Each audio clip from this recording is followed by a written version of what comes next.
Hello and welcome to the 2026 election Hustings here in St Mary for senators. I'm Hannah Shelswell. I'm taking us through the proceedings this evening until 9 o'clock. A big thank you to all of you for joining us tonight.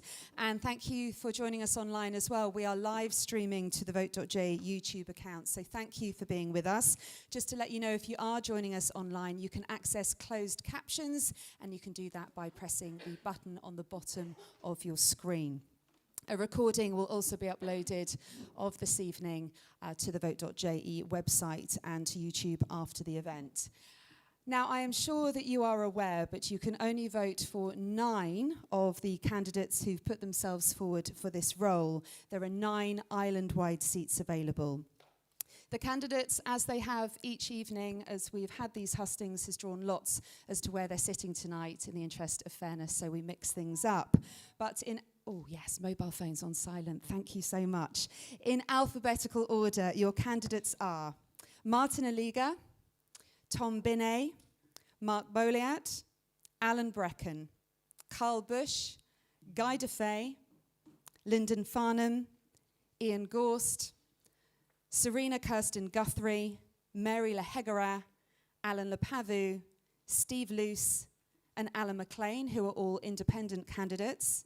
Sam Mezek from Reform Jersey, Helen Miles, Elaine Miller, and Bernard Place, who are also independent candidates.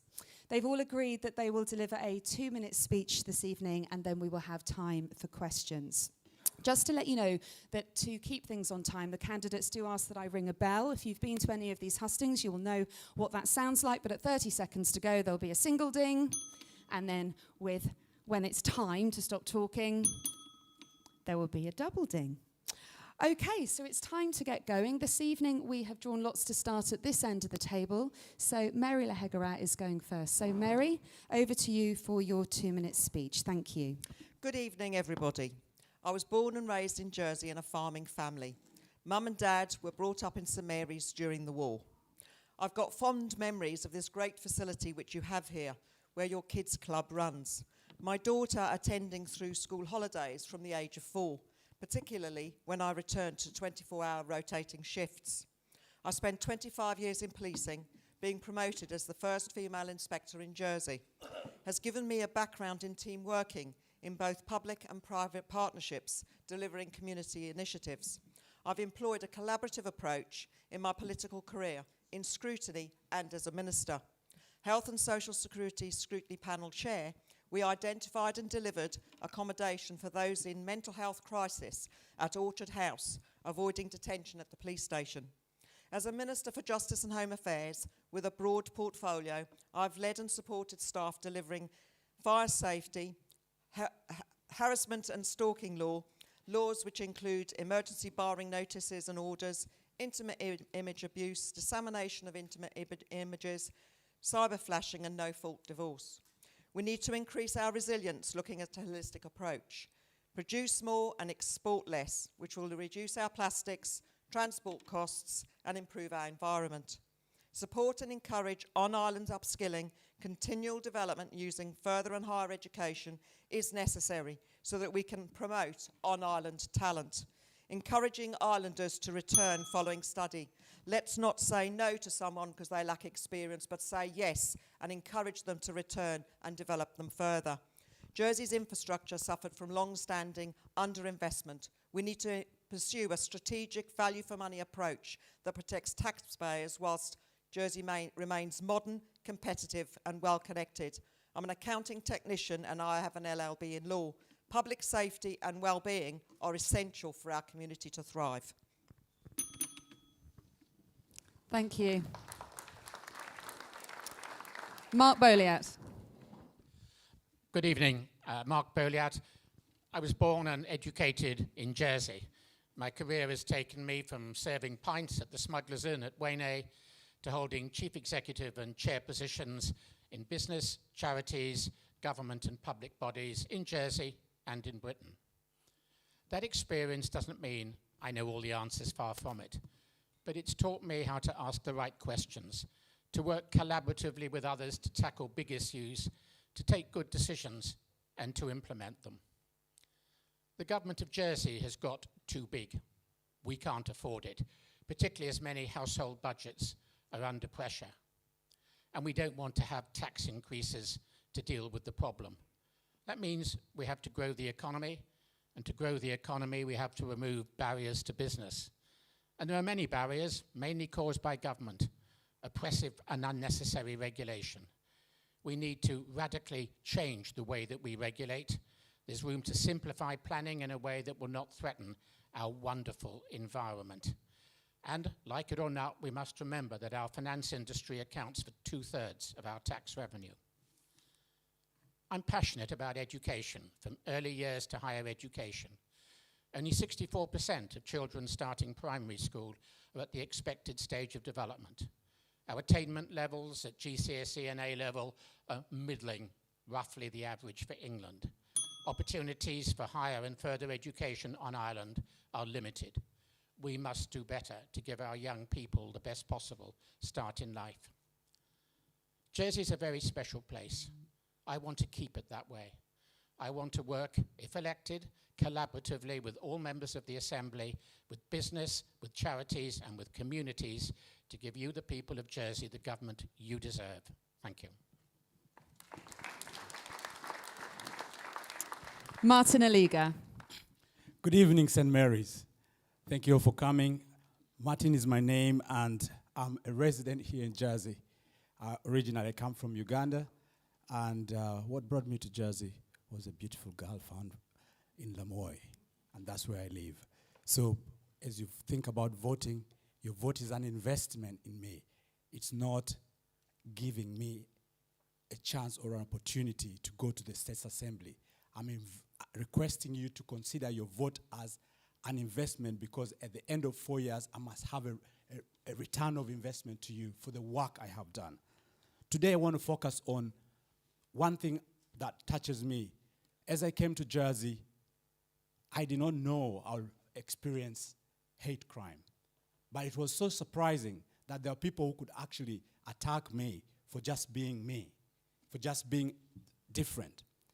And I thought, after all these years, if there is anything that I can do, was to offer myself in something that can make a change in that area, only to realize that I was not the only one who was facing hate crime experiences. Even locals were facing this.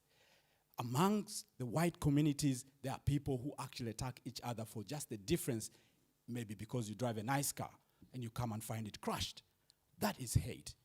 And that cannot be allowed in a place like Jersey. If you are offered between peace and happiness, what would you what would you take? Would you take peace? Would you take happiness? I choose peace. And to contribute to that peace that Jersey needs, I think it is time for me to not be silent and to not think I am going to just go to the police and they solve my problem. But we need a law that actually can govern all of us. Right now, if anything happens to anybody, the magistrates doesn't have any guiding law that can support them to try and resolve this matter. So think wisely and vote for me, because we have to get a law in Jersey. Thank you. Tom Binet. Good evening, everyone. Given that this is our 8th Senatorial Hustings, I've become acutely aware of how difficult it is to get a serious message across in the space of 2 minutes. I know that this evening a lot of us will be saying much the same thing. We need to cut waste, reduce government spending, reboot the economy, drive growth, solve the cost of living crisis, and much else besides. And along with that, there'll be some easy solutions offered up, and possibly some promises to put money into this or that particular area, depending on the questions that come up. Of course, not all of these comments will be correct or achievable, and all of this leaves you, the voter, in quite a difficult position. What's true and what's not? Who are you to believe? And who would you trust to deliver on their promises? And with this in mind, I thought I'd keep my own proposition as simple as possible. So I've been in government now for 4 years, firstly as Minister for Infrastructure, and most recently as Minister for Health. I've worked extremely hard in both of those roles, and I certainly hope that I've made a difference, especially over the past couple of years in health. I genuinely believe that the service is improving quite dramatically, and much of what's needed to improve the service in the coming years is now in place. As for addressing the major issues as far as the major issues are concerned, the ones that we're all promising to solve, I can only hope that in my case you'll take account of the work that I've done up till now and possibly the experience I might bring from being in business for a very long time. So there we are. I've kept it simple. We've got some questions coming up, and after that, it's all down to you on the 7th of June. Thank you. Carl Bush. Hello, I'm Carl Bush, a social entrepreneur standing for Senator. I believe the health and well-being of our island should be at the heart of government, because prevention is always better than cure. We need a more creative approach to care and support, one rooted in dignity, compassion, and a real understanding of people's needs. That is why I'm backing Step 55, a growing health and well-being initiative already making a difference here in Jersey. From June, it will deliver 20 classes and support 200 adults a week over the age of 55. Activity unlocking skills and generosity that already exists in our community. But too many islanders are still being left behind. Only 54% of people here meet the recommended level of weekly physical activity. That's compared to 64% in the UK. That's a 10% difference. With the right government support, social enterprise can help more than 2,000 islanders become more active, improve quality of life, and reduce pressure on our health system. I have just recently issued my election promise, which will be posted in the JEP next week. I bring experience from financial services and elected office, and I understand how to make a careful decision that is truly valuable. I believe sustainability and social enterprise must play a central role in Jersey's future, with fresh thinking that turns good ideas into real results. My priority is simple: healthier, happier, more active islanders, and lower long-term pressure on healthcare costs. If you want a senator that has compassion, please consider my support. Alan Brecken. Thank you. Good evening. Can I ask you to fish this out of your papers? I'm going to refer to some of the numbers that are in there. The green highlighted bit shows the expenditure in 2022, which was over 218 million. The pink shows in 2023 this increased to over 257 million, and the yellow highlighted shows this was over a 38 million pound increase when compared with 2022, and the blue bit shows this equates to over 746,000 pound a week, or over 106,000 pound a day. This is only the year-on-year increase, not the total spend. And on the back page, I've listed the ministers and assistant ministers, some of whom didn't have much experience in 2023. This is ministerial government. I'm asking who is responsible and who is accountable, and it appears that apparently nobody is. And to me, that's not acceptable. Please take this home, have a look. This is what has been delivered by ministerial government. Of course, we won't get the money back, but then somebody will have to invent ways of raising money from us for charging us for dumping rubbish, or a tax on the toilet, or something else. And against this background, people are waiting a long time for medical treatment. The list in 2025 has gone up by nearly 500, and some are having to pay when they've already paid in for 30 or 40 more years. This shouldn't actually be happening. They should be first in the queue and not last. And I believe we can save money and spend it on the right things, and that is why I'm standing here tonight. Thank you. Serena Kirsten Guthrie. Good evening, everybody. I've got a bit of a wonky voice because, as Tom said, this is our 8th husting, and so it is a bit on the wobbly side tonight, so I'll do my best. For those who don't know me, my name is Serena, and I'm best known as the ex-England netball captain and Commonwealth Games gold medalist. And I absolutely loved my career. It took me all over the world, working with the best in the business, across from the Lions right through to the All Blacks. So, very privileged career. But I knew there was only one place I wanted to come back to when I retired, and that was here in Jersey. So I was struck to find how expensive it was for young people to move back here, and how young, friends, family was constantly leaving. And so it left me thinking, is there a part I have to play here in public service? And that's because I learned one thing through my career in elite sport, and that if a team is failing or constantly losing, it isn't the failure of one individual, but the failure of that team to work cohesively together. And that's what I feel Jersey's like at the minute. It feels a little bit like a team that isn't working as well together as it really needs to be. We aren't helping enough people through cost of living. We haven't got a grip on government spending, and our island is not bringing in enough money. And the next government is under huge pressure to try to grow the economy and try to spend less. I do have some personal passions that I do want to fight for if elected. I care deeply about the good that sport can do for our children, which is why I would want PE teachers back into primary schools. And I care deeply about preventative health, so we can nip things in the bud, save money, and save lives. And I am interested about bringing a cheaper supermarket to our island. Sorry.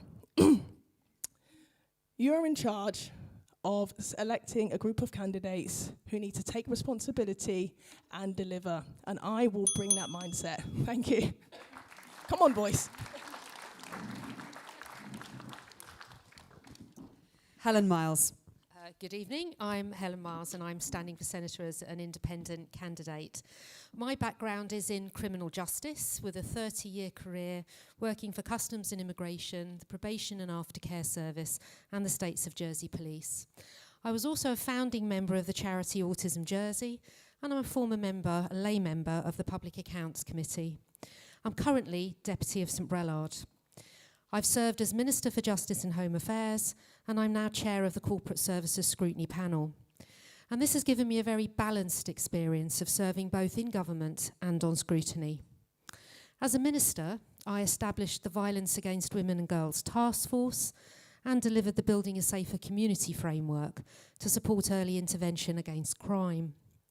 I introduced a 3-year work permit to help recruit hospitality staff and negotiated a scheme to increase the numbers of French day trippers to boost tourism. On scrutiny, I led the review which made recommendations to strengthen our vital parish system. I cherish Jersey's identity, our history, our language, and our traditions, which we must keep alive. If elected, I will use my experience to help address our many challenges. We need to support lower-income families with the cost of living. We must control state spending and go back to living within our means. And we need to ensure that young islanders have hope of an affordable future in Jersey. I support the drive to grow our financial services industry and improve our competitiveness.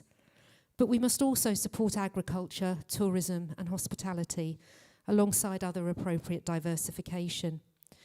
And that diversification should focus on creating new jobs for our young people and keeping Jersey prosperous.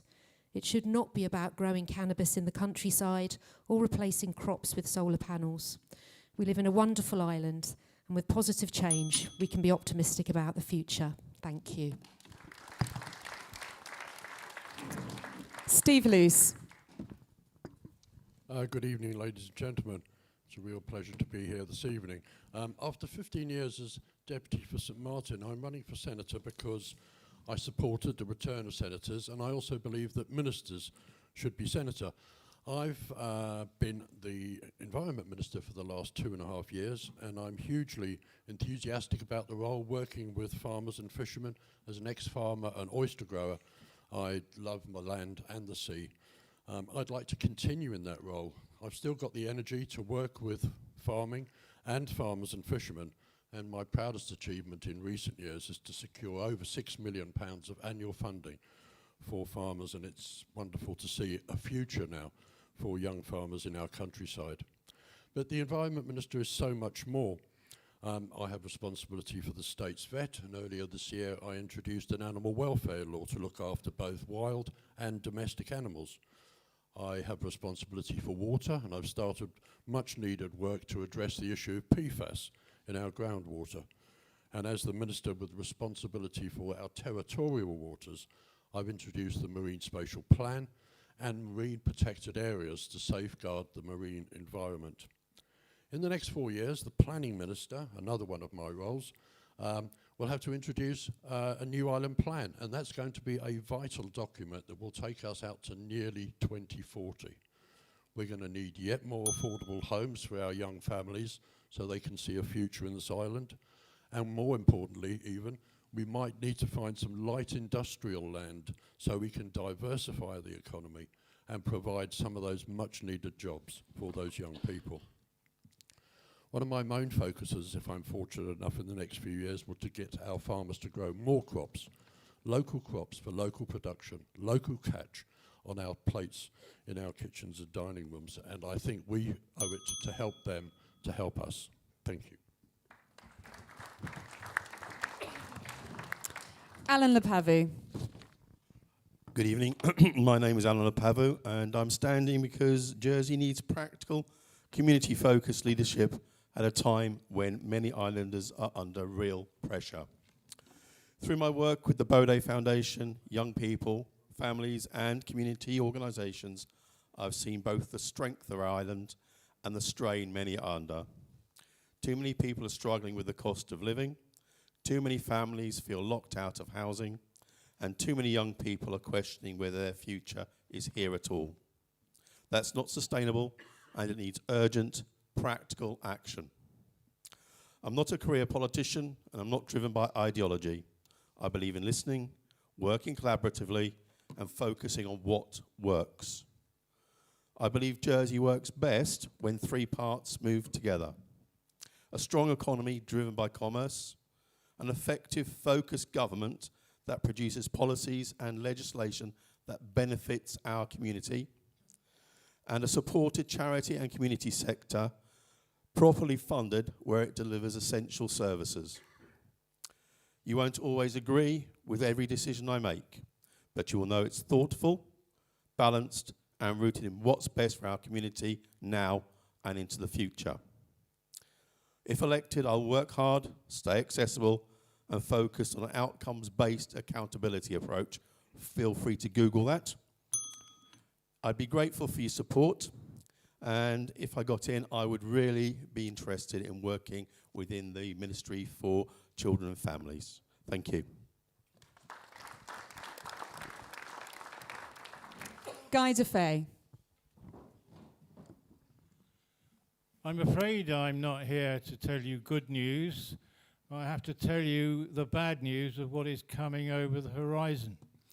I'm sure I don't need to say too much about what is going on in the Middle East, in the Straits of Hormuz, but the latest figures show that the United States has already spent $100 billion on the weaponry side, but the global economy has lost $600 billion in growth.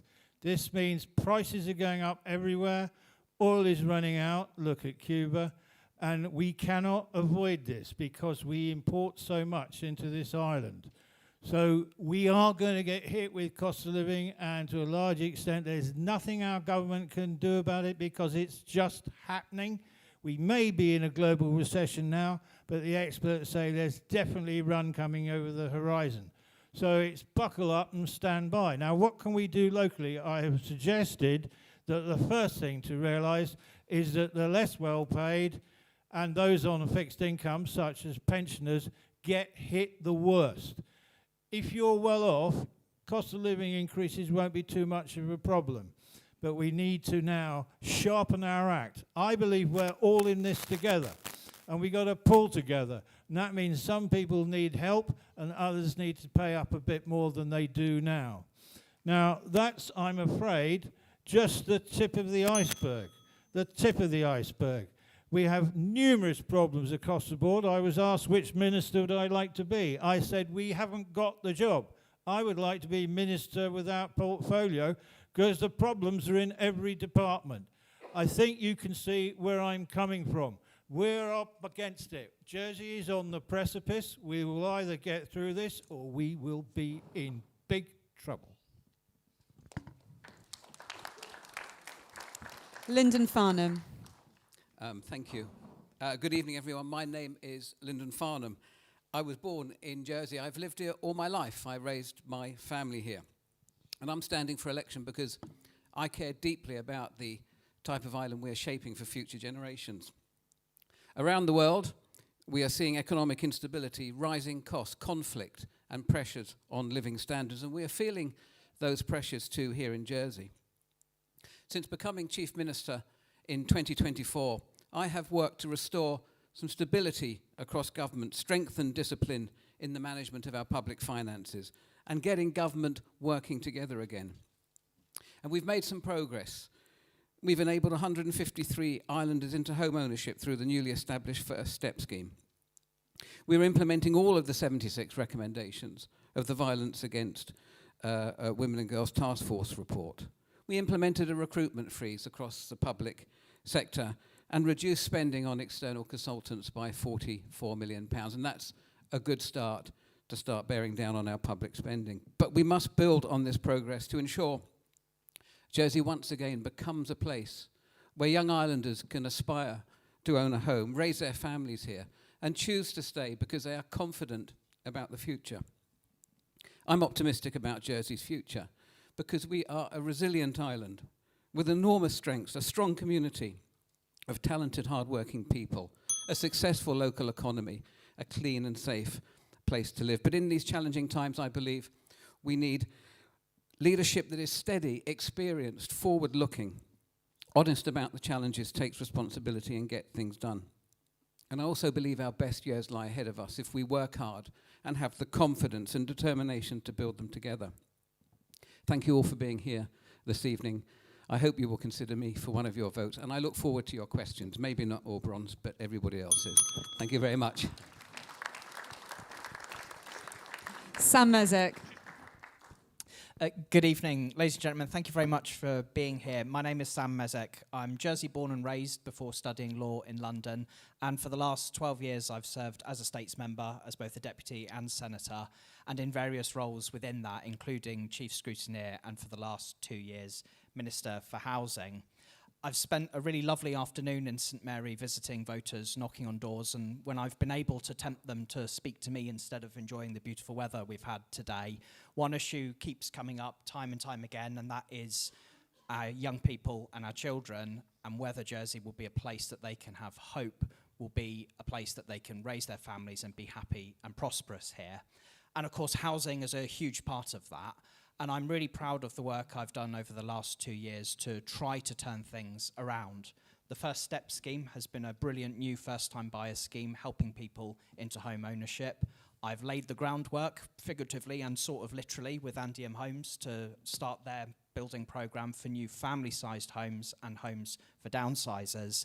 And I brought through the most consequential legislation for improving our rental market for tenants and landlords that we've seen in a generation. And one of the reasons I'm running again is because I want to make sure that this work doesn't stall, it carries on, and in particular, we commit to reviewing our rules on first-time buyers to make sure that people don't get stuck in smaller homes but can upsize too as they want to grow their families. I will provide that balance in government alongside a team of Reform Jersey States members. We published our manifesto earlier this week, which you can find on our website. It's well thought through and comprehensive, and I promise you, you will find something you like in there. I hope I've shown in my time that I'm an effective politician, a decisive minister, and a capable leader of a team that is united. And I truly do believe in teamwork. We've worked effectively in the coalition government led by Deputy Farnham, and we've worked effectively as a party, and I hope you'll consider voting for us on the 7th of June. Thank you. Alan McLean. Thank you. Good evening, ladies and gentlemen. Jersey isn't working. Families are under pressure. The weekly shop costs more. Housing costs more. Virtually everything costs more. People are working harder than ever, yet many feel they're being left behind. And while families tighten their belts, government is doing the opposite. Bigger, more expensive, more bureaucratic. Last year alone, government spent £118 million more than it earned. This is not sustainable. There is no magic money tree. There is only your money. I served as Economic Development Minister during the global financial crisis. We didn't just talk, we acted. We merged the ports and saved £1 million a year. We created Digital Jersey and Jersey Business. We backed local enterprise. We improved connectivity, introducing EasyJet and re-establishing the Heathrow route. As Treasury Minister, I tightly controlled spending, delivering balanced budgets and helped more students access university. We need financial discipline, and we need it again. We need to redesign service delivery and use technology to deliver smarter, faster, cheaper public services. We need a government that understands how to build a strong economy by removing unnecessary regulations, red tape, and bureaucracy. A strong economy is not a luxury. It's what attracts investment, creates good jobs, and pays the bills. It gives young people hope and a future. I am not standing because I need a political career. I hope to return to politics because I care deeply about this island. We need a Jersey that works for everyone, a more affordable Jersey. I'm confident, ladies and gentlemen, that the best days can still lie ahead, but only if we have the courage, discipline, and leadership to make the right long-term decisions now. My name is Alan McLean. I hope you will consider me for one of your 9 votes on June the 7th. Thank you. Elaine Miller. Good evening. My name's Elaine Miller. I was first elected as the Deputy in 2022. Since then, I've been Treasury Minister and Minister for Social Security. Before being elected, I had a successful career in law. I was a Jersey advocate and was the first woman to hold the office of Viscount. I look for effective solutions to problems and make sensible, thoughtful decisions. I can get things done, and I've worked hard to deliver positive results. I brought the proposition that reinstated the role of Senator. I reduced the cost of GP visits by £20 and increased Pension Plus benefits. I've addressed cost of living issues by increasing other benefits and by short-term reductions in social security. And I've supported the important work to ensure our financial services industry remains competitive. The cost of living remains a challenge. The cost of childcare, in particular, can put a family home out of reach, and I'd like to find better ways of providing for children. Alongside financial services, we must enable all businesses to thrive and grow our economy. Small businesses underpin our quality of life. I'll aim to simplify regulation and to promote growth by removing some of the barriers to new business. It's important we continue to control government spending and remove inefficiency. This will help us put more money into reserves to ensure resilience against future shocks. I promote a population strategy that plans for the needs of young and old into the future, including education, careers, health and housing, particularly for older people. Above all, we have to focus on finding solutions that work for Jersey. I will continue working hard to deliver effective results that benefit our community and our economy. And I will always put the interests of Jersey first. I do hope that you will vote for me as one of your senators. Thank you. Ian Gorst. Good evening. I'm Ian Gorst, an independent candidate, and it's been a privilege to represent St Mary in the States for the last 4 years.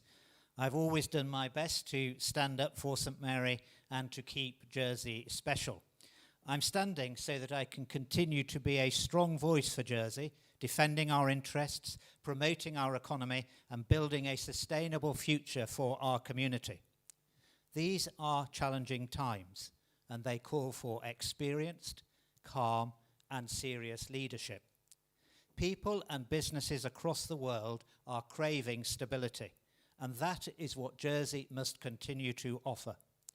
As Minister for External Relations, I have built strong relationships with Jersey's key political and economic partners. I've supported our financial services agriculture, dairy, digital and creative industries to grow and find new markets. We have a resilient economy, but we cannot be complacent. That is why I want to drive forward our competitiveness strategy so that we deliver economic growth and embrace innovation in the face of increased global competition. Investment in frontline public services is only possible with a strong economy supporting a diverse range of local jobs. In recent years, government has grown at an unsustainable rate.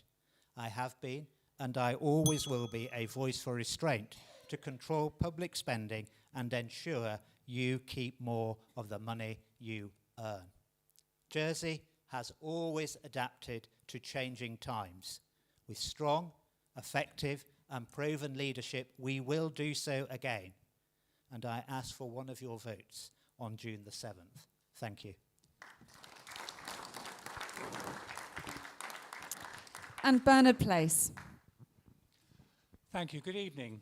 My name is Bernard Place, and I'm standing as an independent candidate for Senator because I believe Islanders are looking for practical and sensible answers to the pressures we face, especially the cost of living, housing, and healthcare.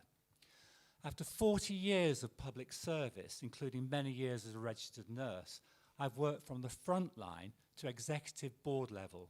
I understand both the human impact of public services and how difficult they are to run well. Jersey now needs to focus less on promises and more on making services work better. Healthcare is our largest public service and one of the biggest pressures on public finances. Islanders rightly want spending that supports doctors, nurses and frontline care, not unnecessary bureaucracy and duplication. Now, before asking Islanders to pay more, we should first ask whether services can be delivered more effectively and more sensibly. That means better organised services and better value for the money Islanders already contribute.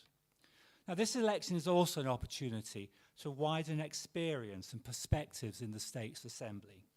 Now, I respect those who already serve, but there is value in adding practical public service experience to the Assembly.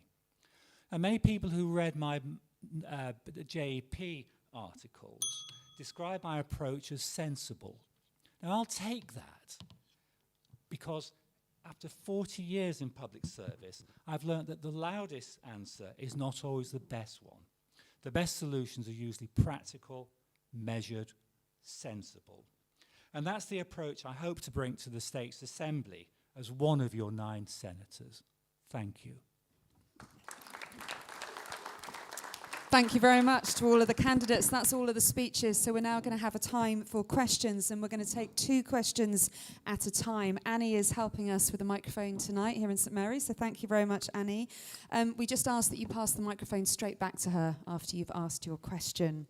We are going to prioritise taking questions from parishioners, and also if you are standing for election or if you're currently elected members, then we won't be taking questions from you. Questions must be brief, so please don't make long statements and ask your questions as quickly as possible. We may ask you to shorten your question if you aren't getting straight to the point, and I hope it goes without saying, but we do ask that questions are not offensive in any way. If that does happen, you may be asked to stop talking or potentially leave the room. One final thing, all of your questions must be able to be answered by all of the 17 candidates, so please don't aim your question at just one or a few of them. And if you could just say your name and where you live before you ask your question, and hold the microphone nice and close so we can hear you, and that's important as well for the live stream. So we're going to start with taking 2 questions for each of the candidates to answer, and they'll have 90 seconds. So if you'd like to put your hand up, if you'd like to ask a question. Thank you. Any more? Okay, so we have a question here in the blue jacket and the lady in the blue top over there. Thank you. So the lady in the blue top. Thank you. If you could tell us your name, where you live, and hold the mic close. I'm Anne Harris. I live in St Mary next to the church. We all know that we can't have our cake and eat it. It seems to me that everybody agrees that we need to reduce the cost of government. However, many manifestos seem to be raising the hope of new services and different priorities. So there are two choices. In order to achieve a cut in costs, a service will need to be cut and jobs will have to go. So what is the number one service you would cut? Or which of your stated policies would you be prepared to forego for the greater good? Thank you very much. And there was the gentleman here in the blue jacket.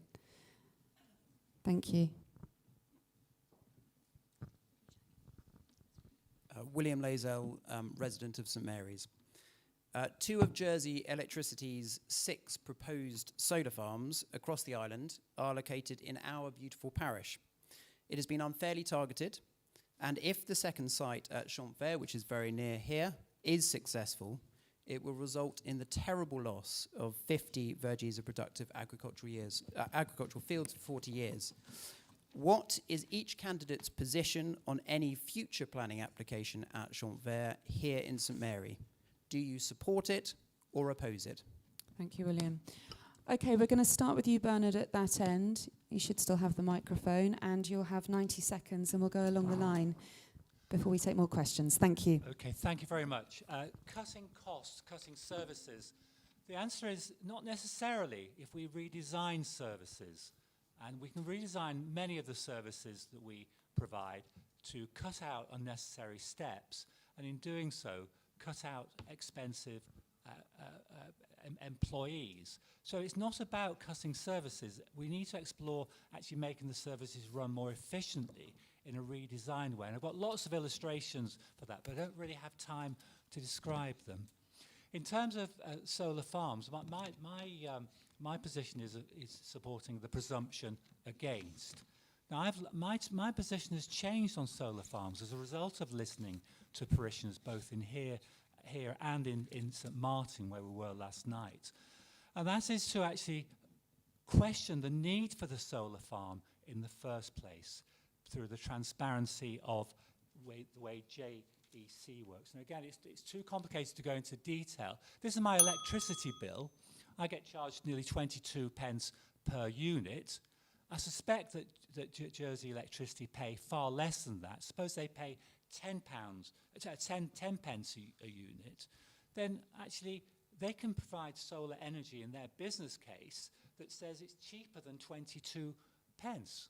Well, it might well be, but it's certainly much more expensive than the 11 or 12 pence they pay. So the case for solar farms is not made itself, so I stand against them. Thank you.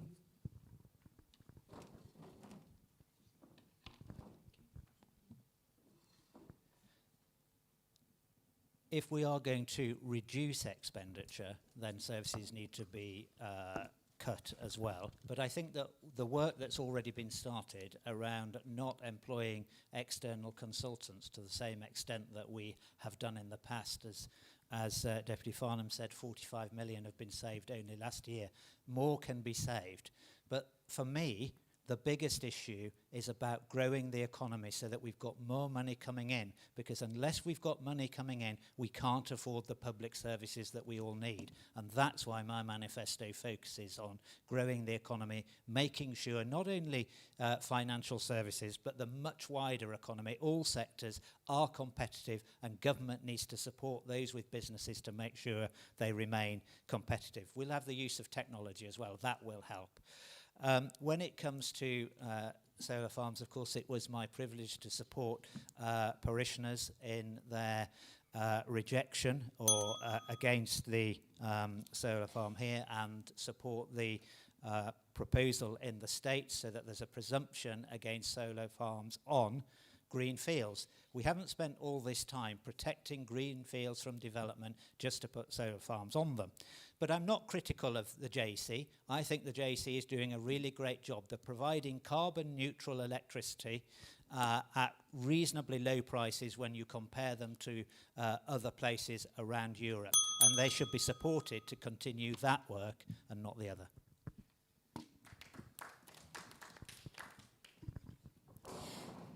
Thank you. And you make a very good point, and I can tell you over the last 2 years, one of the big difficulties is that nobody wants to cut their budgets. And I have tried, I'll sit and say, well, why don't you all take 8 million off goes down like a lead balloon in a swimming pool. So it's difficult, but I think what we need to do is try and be more focused, more efficient, to be more targeted with officer time, to make it clear that they are not going to spend an unlimited amount of time researching every jurisdiction on the planet, looking for alternatives, but they target the research carefully and they come up with meaningful reports that will be read because they're not 300 pages long.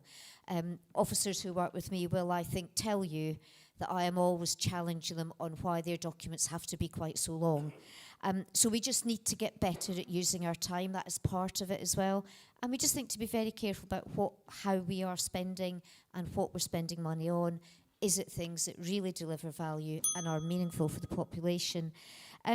William, I don't think St Mary should necessarily feel unfairly persecuted by JEC. I think JEC will have done a process of trying to find land, and it was unfortunate it was in St Mary, the ones they identified.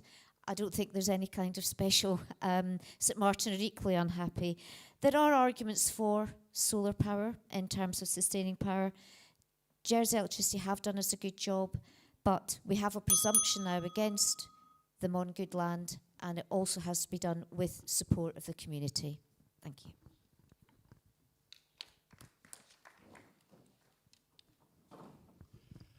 Anne, thank you very much for your question. I retired from politics in 2018. It was costing around about 700 million a year to run the government. Today it's about 1.3 billion. There have been about 2,000 additional staff members in the public sector added in that period.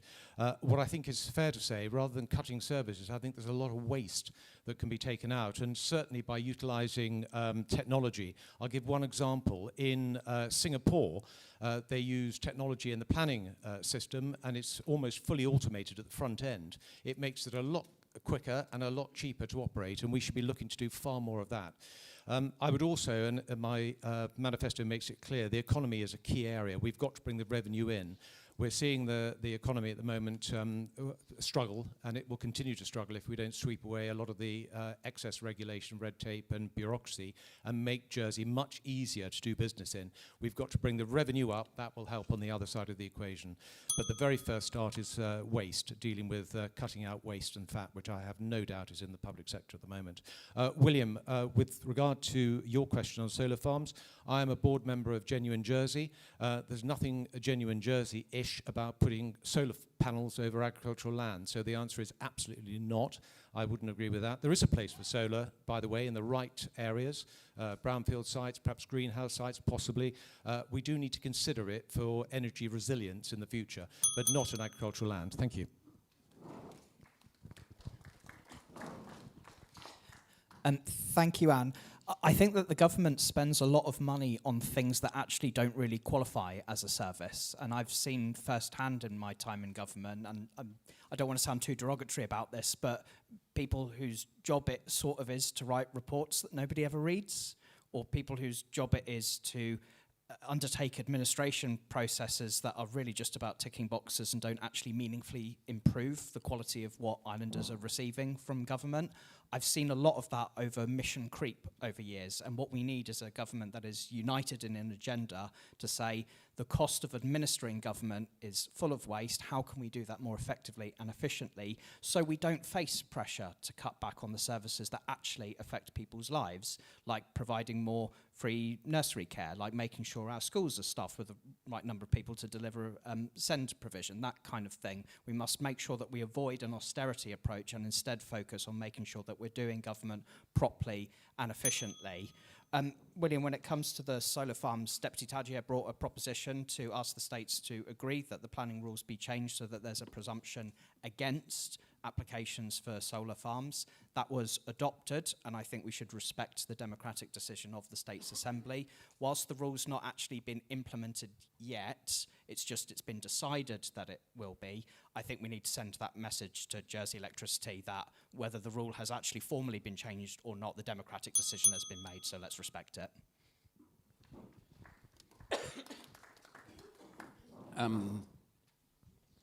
Thank you.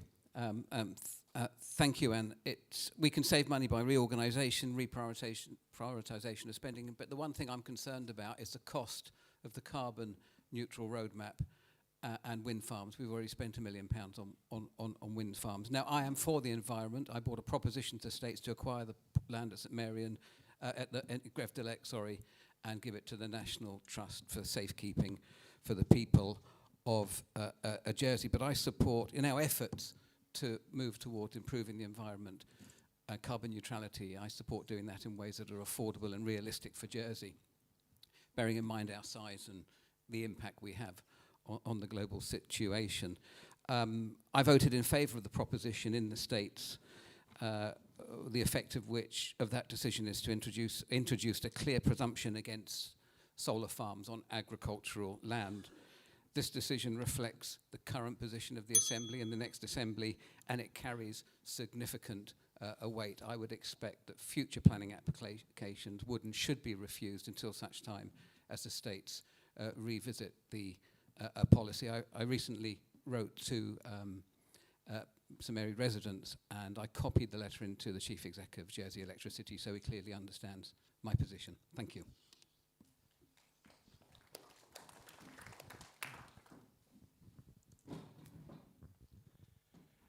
The number one service I would strongly support is health. It doesn't matter how wealthy you are. If your health is broken, life becomes really miserable. And I'm delighted to say that I see things developing in the right sort of way. I have spoken for probably 20 years about the need for preventive health, catching people before they get really ill. Our current system essentially waits until something's gone wrong and then they have to deal with it. Far better if we were to say give people MOTs equivalent every 10 years or so. Freebie, come in, blood tests, and then we will know if you've got a problem and you can head it off at the pass, to coin a phrase. Far better to know what the problem is and fix it in advance rather than end up facing surgery or extensive treatment. That is what I would put money into it. Preventive medicine saves huge amounts of money. As for solar farms, I'm not against solar power, but put it on a roof facing the sun and let's use the fields for growing crops. That's what they're for, and we may be very grateful to be able to grow more of our own produce. Hi, Anne. Thank you for your question. I believe that our government could do a lot by improving its digital footprint. We're not using it effectively. There's systems within the government that don't even talk to each other, and there's definitely savings to be made there. I believe that we can also engage with the staff. A million years ago when I worked for SLR under Vic Bourgeois, we had staff open days. I engaged with the staff, and the staff at the coalface came up with ideas to improve service and save money. Some of those were implemented and it worked. So I'd like to see us engage better with our staff in the government. As for where I want to sit, I will fight tooth and nail for the children of this island. I've seen too many sad stories over the last 6 years, and I will fight tooth and nail for that. As for solar panels, JEC have got a really good deal with France. We've got good connectivity, so there's no rush for us to do anything. Fields should be fields, and we just need to change the building regs and things to improve our housing and increase the number of solar panels and wet solar panels and things like that on buildings, especially new builds. Thank you.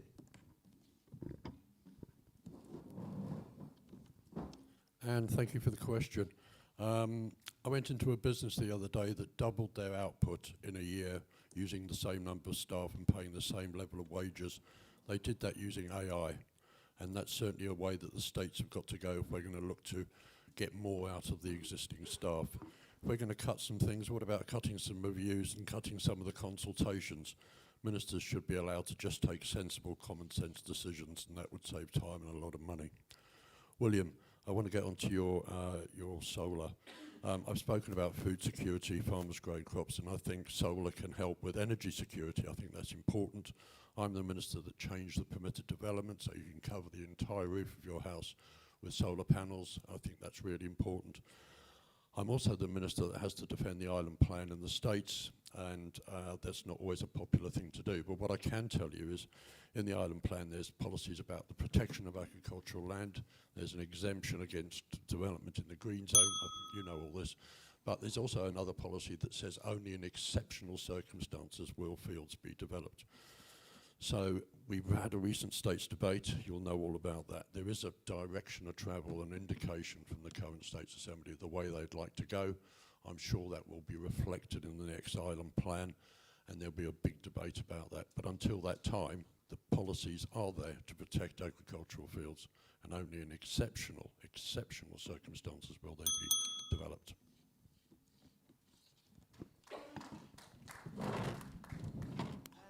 Thank you, Anne, for the question. To echo what other people have said, I think firstly we need to look at how we are spending the money that we already have, and we need to ask a lot of questions about whether we're being as efficient as we can be, whether we're using technology effectively, and if everything we're doing is absolutely essential to the public.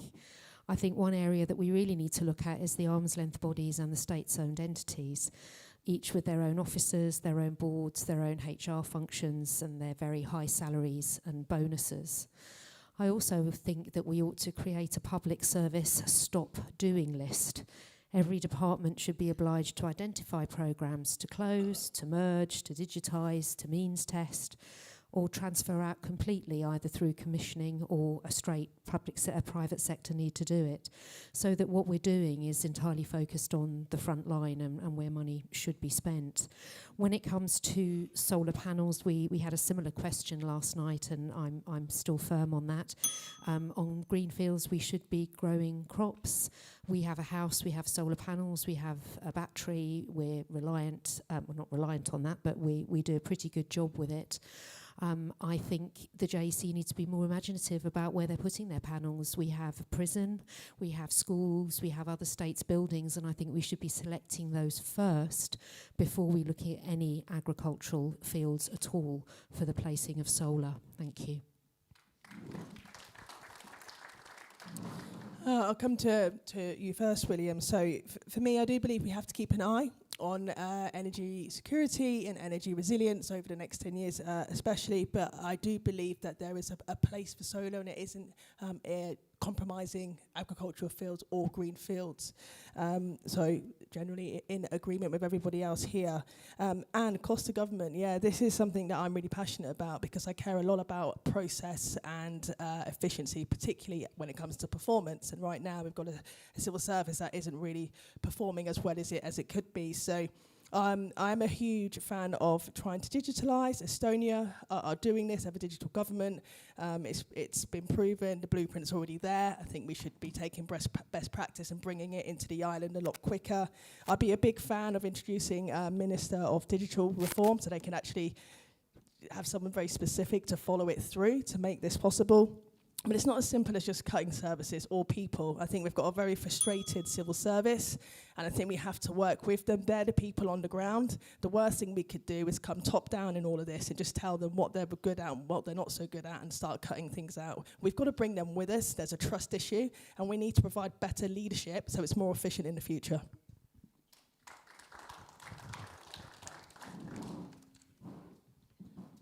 Thank you. Reducing the cost of government. The Economic Development Department costs 38 million, and it includes tourism, and that is very, very poorly represented. And I've said on my flyer there that I believe there should be a tourism board involving people from the industry, and it should be more dynamic. At the moment it's not working, so that department, I believe, needs a serious review. Regarding solar panels, I'm a member of the Board of Management, voluntary member of the Board of Management of Maison St. Bernard, and last year I was involved in putting 82 solar panels on the roof, and it's very, very effective. And if you look above us, you could probably get 300 panels on there, so I don't know why you're looking at fields, and I certainly wouldn't support it. After the Hustings in St. Clement the other night, I was actually talking to the chief executive of the Jersey Electricity Company, and he said they were going to be targeting rooftops. So whether they'll let this fade, I'm not sure, but that's actually what he said. And finally, I think the Climate Fund should give assistance to people to put solar panels on their roof, and that would help as well. Thank you.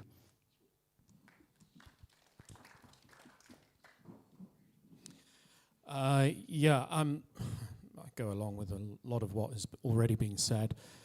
I do understand that solar panels on roofs are expensive, so when planning goes through and large farm agricultural sheds are put up, why can't it be put into planning regulations that when that's put up, the solar panels go on top?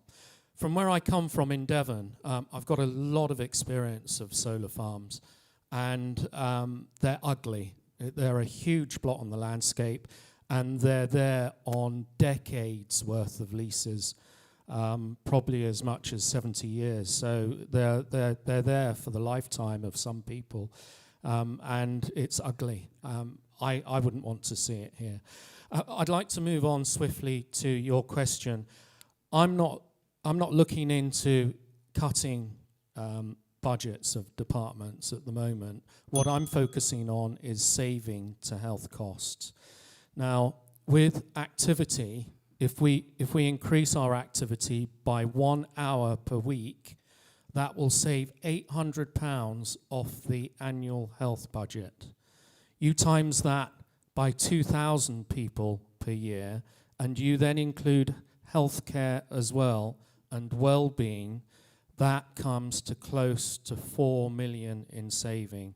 I've done the figures on this, and you'll hear more about it. Before we cut services, I think each department needs to stop doing the work that it doesn't need to do. And I'll give you an example. When I first arrived in the infrastructure department in 2022, I was presented with a very glossy report. It was the 17th report on Fort Regent. It had taken a year to produce, and it had cost £250,000 of your money and mine. And within 2 weeks, it went on the shelf with the others, and that's where it stayed. So I think before we cut any services, we need to cut the waste. And there are places that I've seen that we can do that. The health service has been underfunded in the past. And we've got a lot of people coming through of an older age, and that's going to cost some money. So that health is my department at this point in time. So in terms of cutting services, I can't think of any offhand that I'd be keen to cut. And I think as technology improves, people want more and more of the better drugs that are available, more operations, and that's going to be a very, very difficult thing to cope with. As far as solar is concerned, I think the JEC have done a pretty good job of ensuring they never put another solar panel on another field. I think their choice of sites in the initial stages was so bad that I don't think anybody's going to tolerate anything. On a personal level, if they can find marginal land that's not very visible and not terribly good for agriculture, fair enough. But other than that, no. Thank you.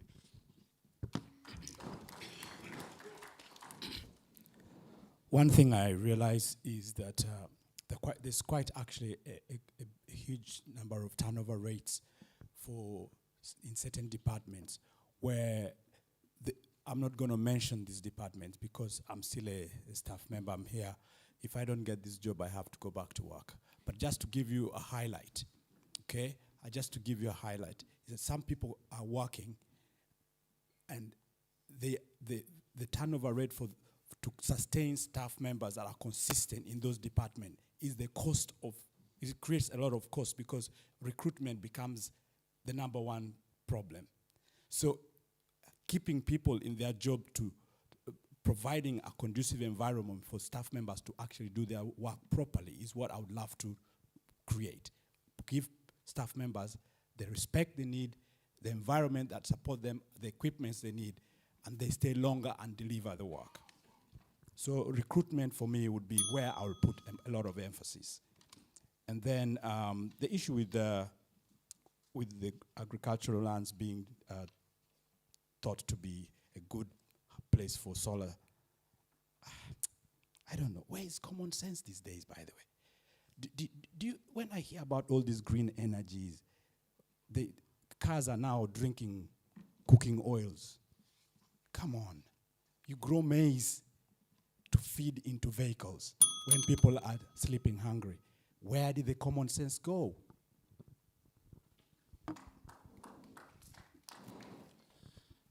William, very simply, no, we shouldn't put solar farms on prime agricultural land. And there are no spending commitments in my manifesto. Any business that says cutting costs means cutting services would not last in business for very long. I've spent much of the last couple of years doing research and writing reports for the Policy Centre, Jersey, a charity. I've used AI in the past year. It's doubled my output. That mirrors a lot of work done in government. I've seen monumental inefficiency in government. There are government officials second-guessing decisions of business badly. Those of you in business, when is the last time you issued a check? You use electronic payments because it saves you lots of money. The Jersey government issues checks. That's a typical example. Sam mentions the many reports that no one reads. Not true, Sam. I've read a lot of them, and I wish I hadn't. They really are a waste of time. So there's plenty of scope for reducing expenditure. But I would echo what Ian Gorst has said. We need to grow the economy, and that will give us the tax revenue we need in order to maintain our public services.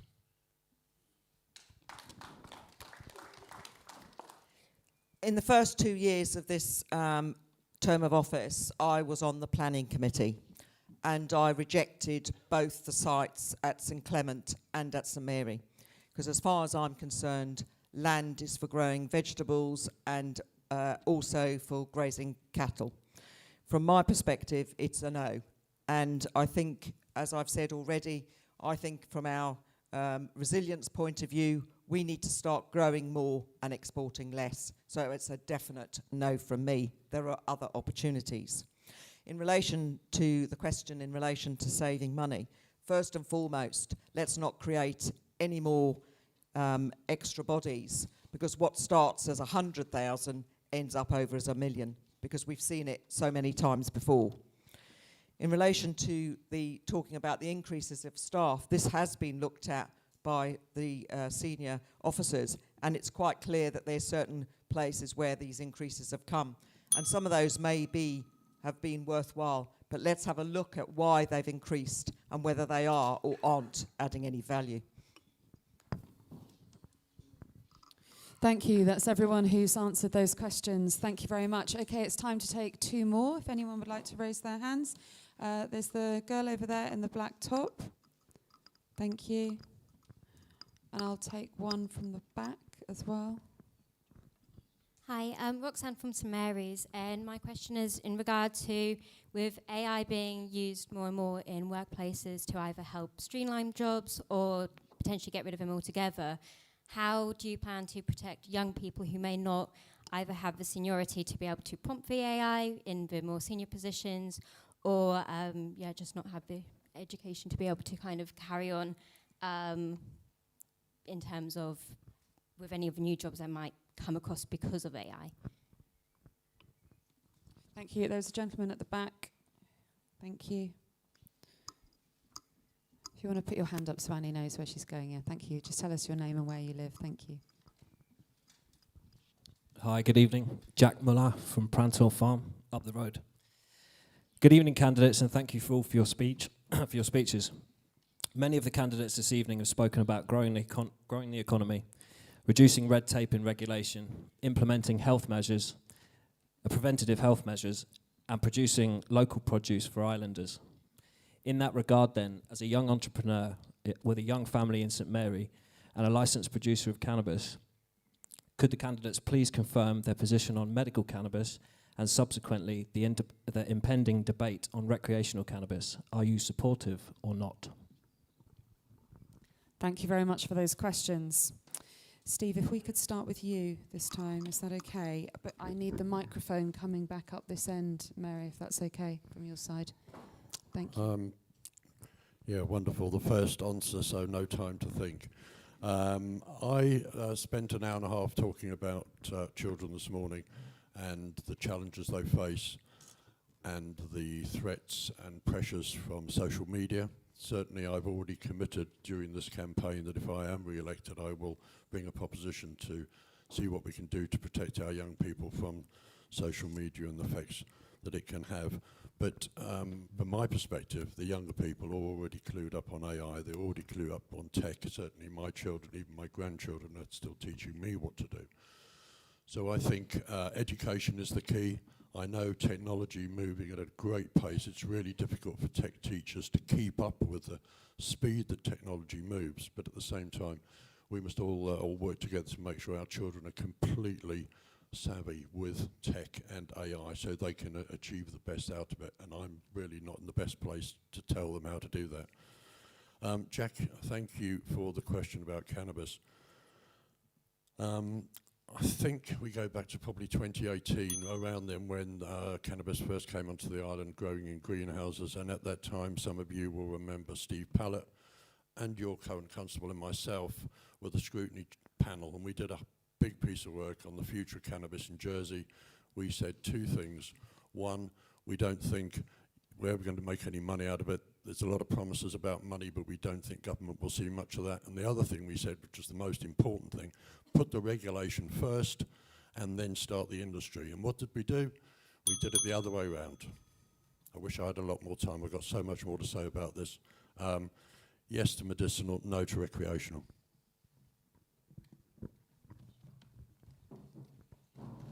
Hi, Roxanne. In the Time to Win document that Jersey's produced, which is part of it which reflects on AI in the finance industry, and that's going to affect the level of jobs. So I think we need to be braced for it. But I also think that, like the introduction of the steam engine, the weaving loom and everything else, AI is an opportunity, and we need to harness it, and we need to ride the wave of change and not sit underneath it and get crushed by it.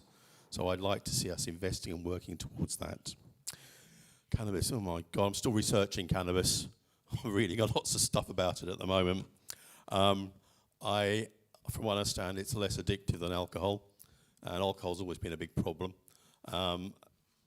If we're going to do medicinal stuff, absolutely. I know people are benefiting from medicinal cannabis, and we should be supporting that. I need to look more into recreational cannabis. I need to learn more about it. Okay, thank you.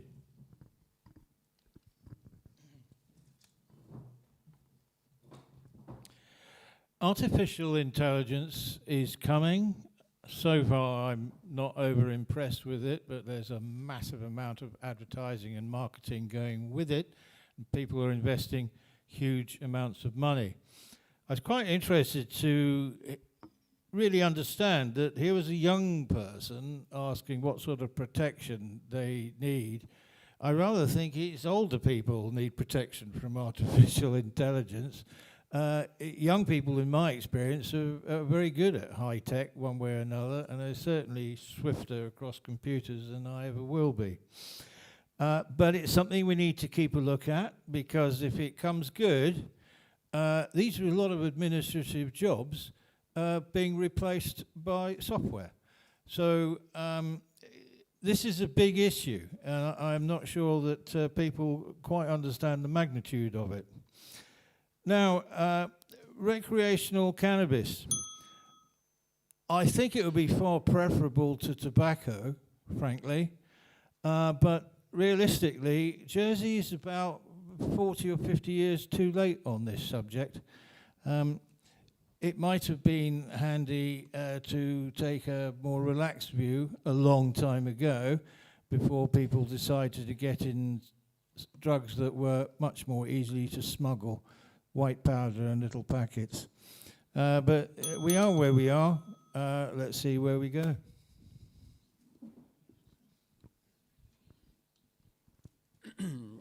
Thank you. In relation to AI, the government are working on a strategy for its use and implementation. Digital Jersey are also working on that to identify both the opportunities and the risks. And I know it's concerning for many. What we've seen so far is improved productivity, because it's taking away, especially in administration, a lot of the jobs that were time-consuming, and allowing members of the workforce to make better progress on other bigger projects. We need to watch it very closely, make sure our strategy is responsible, protects jobs wherever possible, but actually we need to be training as much as we can so people become proficient in using it and benefiting it rather from seeing it as a risk. In relation, Jack, in relation to medicinal cannabis, I support the industry and the concept of growing cannabis for medicinal use for primarily export market from Jersey. We've talked about this before. I'm not convinced recreational use is the way forward. We're seeing use now. It can be prescribed in Jersey for medicinal use. I'm not sure we're regulating that as well as we should at the moment, but I'm in broad support of the work you're doing. Jersey needs to export more product. That would be a significant benefit to the economy. Thank you. Thank you, Roxanne. Lyndon's just mentioned work that's currently going on about strategy for AI, and in Reform Jersey's manifesto we commit to seeing that through as well, because we accept that it has potential huge opportunities but also big risks. I love AI. I use it all the time, and because of that I've become quite adept at noticing when other people have used it, including some of the pretty shoddy work that it can produce. I've seen documents even in the last few days analysing election stuff filled with inaccuracies. So it is really important for not just our politics but our economy and education that we have things properly in place and that people are well educated on how to use it, how to spot it, and when good old-fashioned intelligence might be better than the artificial kind from time to time. Jack, you could have been a little bit more mischievous with that question if you were to ask candidates on the platform who's ever tried cannabis recreationally, and I'd have been fine with that because I can honestly say that I never have. It's never appealed to me, but I know lots of people who have, and I have to say that I think it's a complete waste of energy and resources pursuing people criminally for having a joint every now and then in the same way that many people like having a pint or a glass of wine. So personally I am in favour of that, but I think that we need a nuanced discussion about how to get there properly, because obviously there are risks alongside it, and that has I think been borne out by our journey on medicinal cannabis as well, where not everything has been done the right way up until this point. So it's a subject we've got to be careful with, but to both of those questions you asked, the answer is yes.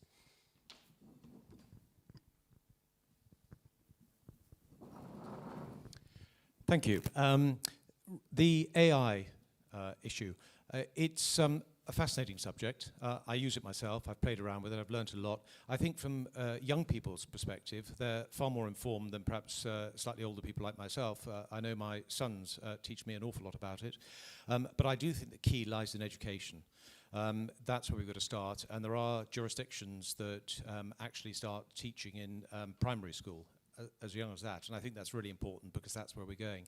It's developing fast. Augmented AI is the next thing, where AI starts to think for itself and reason. I mean, it's quite terrifying in many respects, but it's also a massive opportunity. A lot of the jobs and opportunities in the future haven't even come about yet, so it's an educational issue. We're all learning, but for young people, it's in a safe environment in schools. Starting at primary is where I would be. I think we also need to bear in mind that there are certain jobs. Mark down the end does a lot with the policy centre. I think he's already admitted he uses AI. There'll be a lot less going on because AI will do it. So those types of jobs, accounting, lawyers and so on, will perhaps change dramatically. Jack, cannabis. I had the pleasure, I was invited to go to the Green Island facility in St Lawrence. I was really impressed. There's an opportunity for Jersey done in a safe way for medicinal cannabis. It's also an area that's taxed at 20% under our 0, 10, 20%. So the revenues they're talking as potential opportunities would generate a lot of revenue for the island and for our economy, which is important.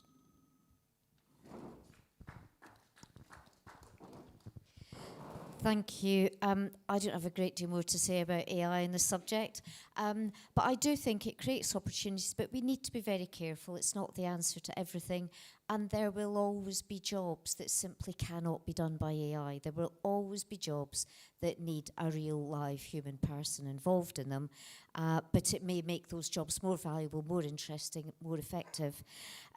Cannabis, I am in two minds on both aspects. I have visited one of the cannabis farms. We've talked about food security, using agricultural land to grow crops. There is a tension. If we're growing cannabis, we're not growing food. So it is, I slightly, having visited, I slightly struggle to see it as an agricultural. It is quite an industrial process from what I've seen. It's very energy hungry. And I also have a group of constituents whose lives have been blighted by living next to cannabis farm. Recreational, I'm in two minds. As Sam said, some people can have an occasional smoke and be happy with it. Anyone in criminal justice will tell you it can be devastating on people's mental health, and running into crime. So there is no easy answer with it. I'm not particularly sure I would support decriminalising and opening recreational use, and I certainly don't think we should be using it as a tourism factor.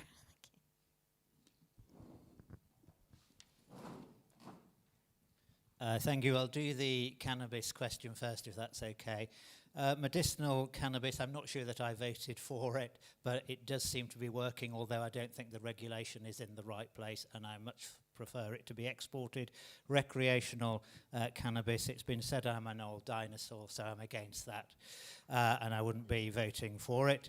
AI, we're on the 8th Hustings. This is the first question we've had about AI, and I find that fascinating because it's the one issue which is going to totally change over the course of the next 4 years whilst this government is in place.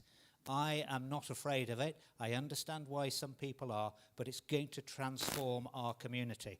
And there are already offices on the Esplanade using AI and not needing to recruit. We have a choice. We either lean into it and we get ahead of it and we start retraining and we build a knowledge economy and we use technology for those things which we can use technology for, or we get concerned, we don't do that, and we'll then be on the losing side. I think it's a great opportunity for our community and our island, but it's got to be done carefully. And another thing that's unpopular, it's got to be done within a moral framework of right and wrong. And we're seeing other communities get into a mess around that. We're seeing some states in the United States try and ban it and stop it. We can't do that. We've got to lean into it. Thank you. Thank you. The AI first. There are a lot of AI-resistant jobs in care and trades, the digital sector itself, you know, the coming 5G network, a whole range of things that will enable that. And I think previously said that there are many jobs don't yet exist. And we need to kind of be creative about this. And the most creative people are not old wrinklies like us. They're young people like yourself. In terms of maintaining that, we need to argue for the circular economy, that notion of how do we keep our revenue on island, how do we grow and do more things within our communities and generate jobs in that way. The biopharma, the cannabis and medicinal cannabis is an interesting one because there are jobs in that growth sector as well. And my understanding of the main complaints that come from that sector are that we are still focusing on the low end of the value chain, that the real value that comes from these medicinal cannabis products is really in the packaging and the selling to the end user, and we're in the agricultural section of that at the moment, and that's not the high added value section. And the other thing that they say to me is that actually one of the biggest constraints is the price of energy. We come back to JAC again, about how do we get the high energy users, how do we get that sector supported by an energy tariff that's appropriate?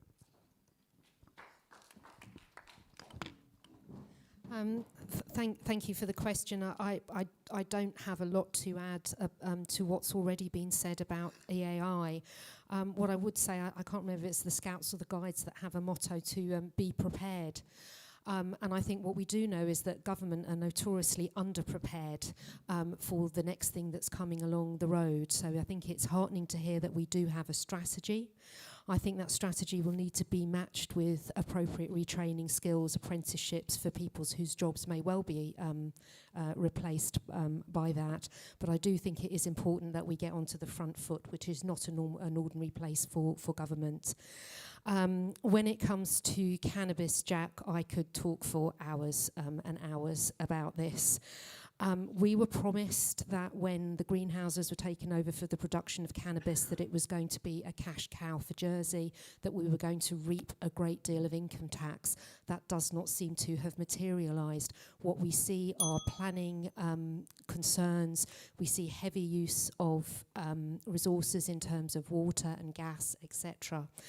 When it comes to restrictions around medicinal cannabis, we've got a problem with people driving under the influence of medicinal cannabis. We have no laws and regulations there.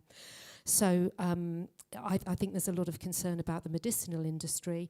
When it comes to the recreational cannabis, I used to be a customs officer, so actually I used to look for cannabis on a regular basis. So I do have a bit of a cognitive dissonance over decriminalisation and legalisation of that. Thank you. Hi, Roxanne.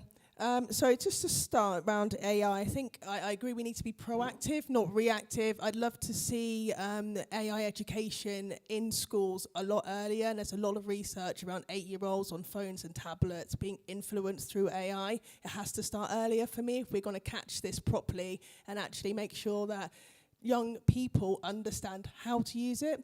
Something like AI is only ever going to be as good as the person who understands how to use it. And I think we can kind of catch two things here. We can coach and teach our children and protect them, okay, from it's a very unsafe place at the minute, and I don't think we're doing right by our kids around how we actually protect and educate, but also we can train them for the future. So double-edged sword, but a positive one from my perspective. Jack, yeah, it's an interesting one. I've got members of my family who need medicinal cannabis, and I'm a strong believer in the health benefits and also psilocybin, can I just add? And I think there's space to explore that for the greater good of health benefits, can I just add? I think it's a potential valuable industry. I don't agree that we've given out licenses before we've put the right frameworks and regulations in place. I actually think it just puts your industry at risk in the long term. And there's learning. If we are to connect to AI, a technical industry, and your industry, which is also very technical, we can't make the same mistakes again.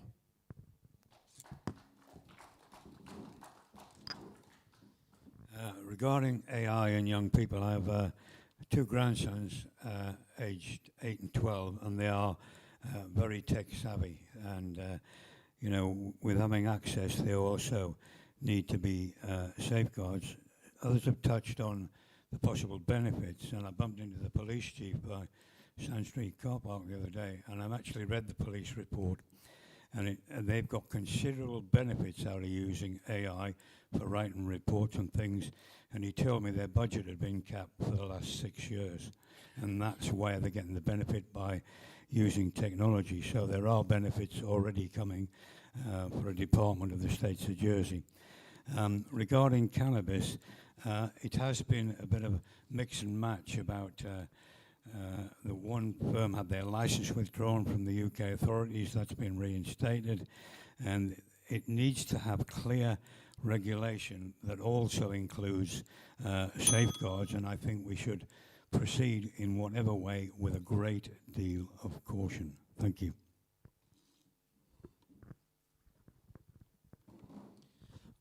Yeah, so in respect to AI, I don't think I've got an awful lot more to add other than the fact that I think young people are really, really well placed to grow into that world.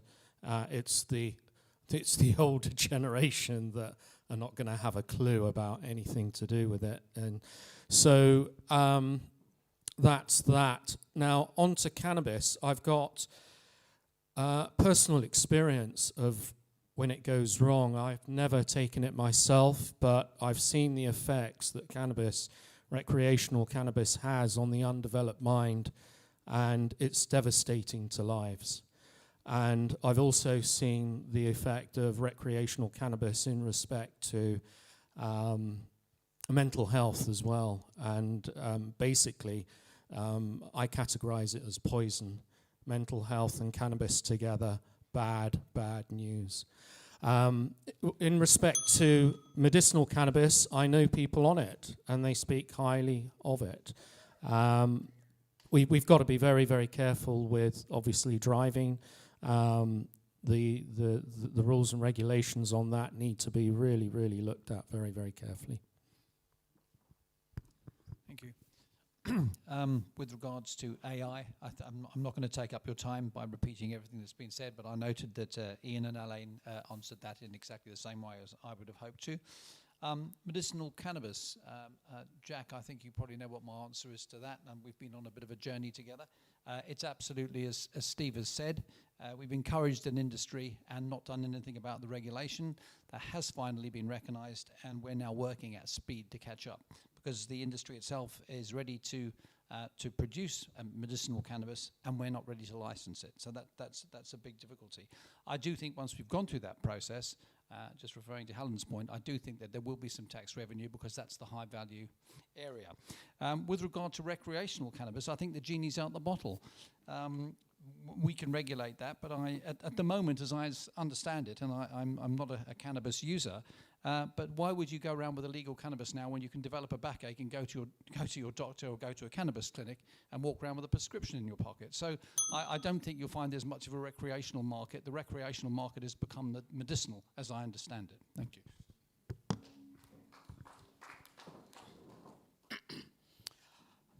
Oh, this is a very tricky area. I'm going to be taking you on a different tangent.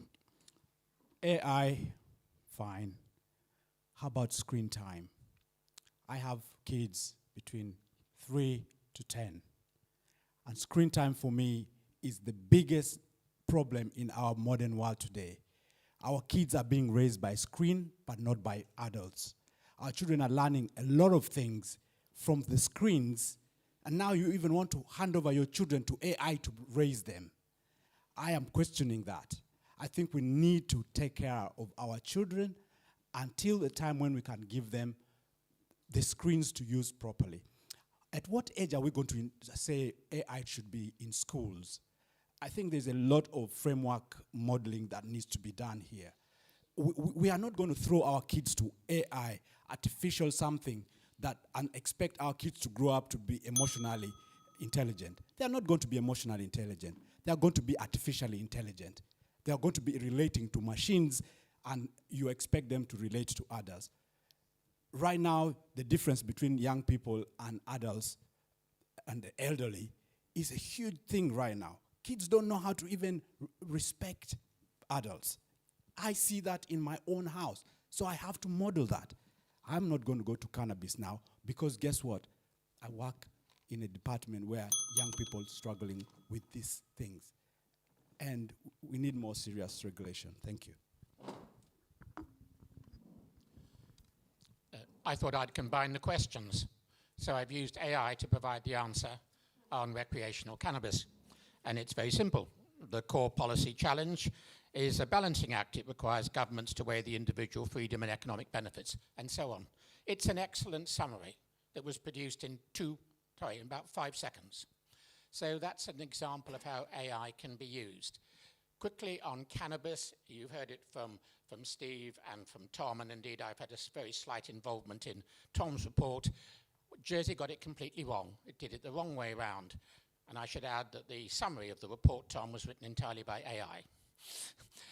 On recreational cannabis, Jersey extraordinarily has officially a high level of cannabis use because high quality cannabis is cheaper on prescription than it is in the informal market. The highest quality cannabis, I gather, in the UK is in the informal market, all very odd. In principle, I have no problem with recreational cannabis, but I do not believe that's an area where Jersey should move ahead of the UK. We do not want to be the cannabis centre of the British Isles. AI generally, it's a tool. It's not a subject, it's a tool. And everybody has to use it. Not all old people can't manage with AI, I think, Carl. Sorry, thank you.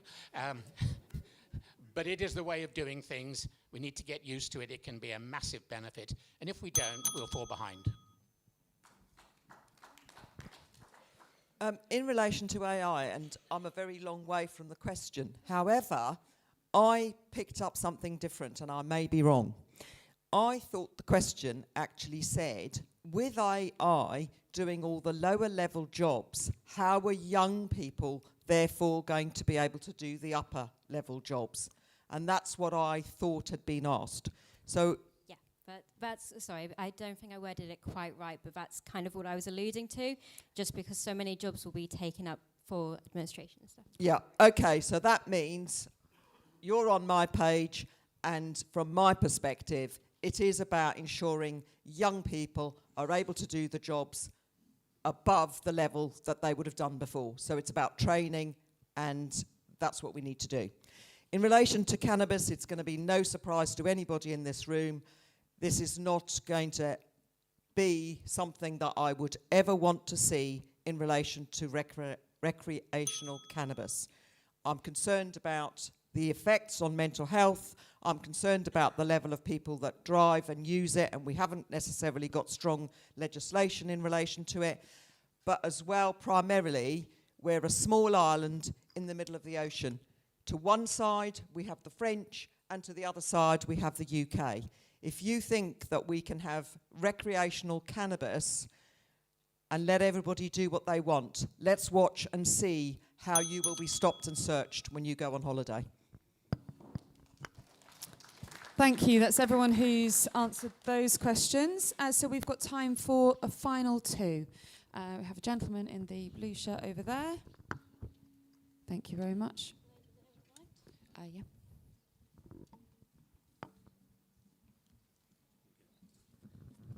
My name is Richard Day.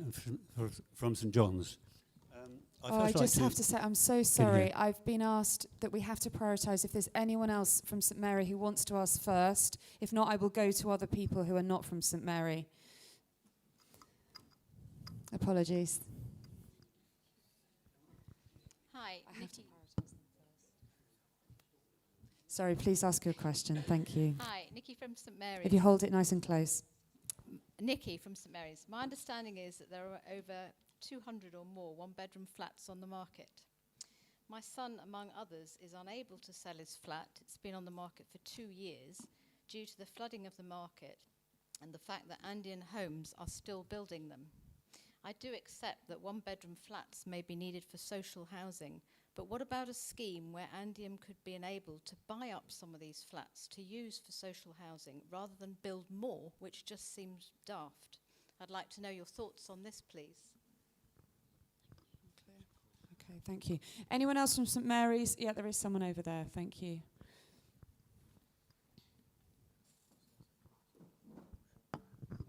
Hello, I'm Elena from St Mary's, and actually my question might dovetail in with the other lady's question. So for the past year, I've been training to be a chef on an apprenticeship course at Highlands, and as part of that course, I've come in contact with a lot of people who are working in hospitality on work permits. And one of the huge problems that they have coming over here is that they are put into registered housing, which is overpriced and really bad quality. I think there are somewhere between 3,000 and 5,000 people on the island who are on work permits.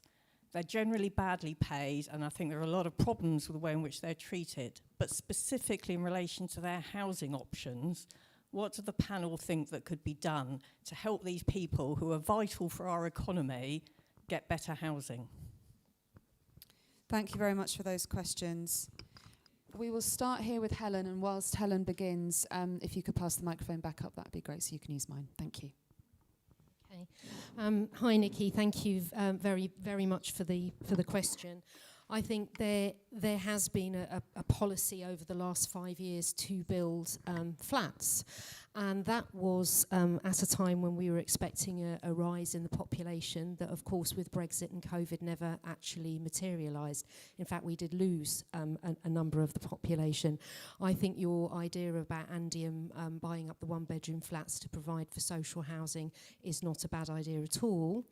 And I would link that into Elena's question, because the second thing that I was going to say is I think we need to think very seriously about starting to use our housing stock to house our key workers.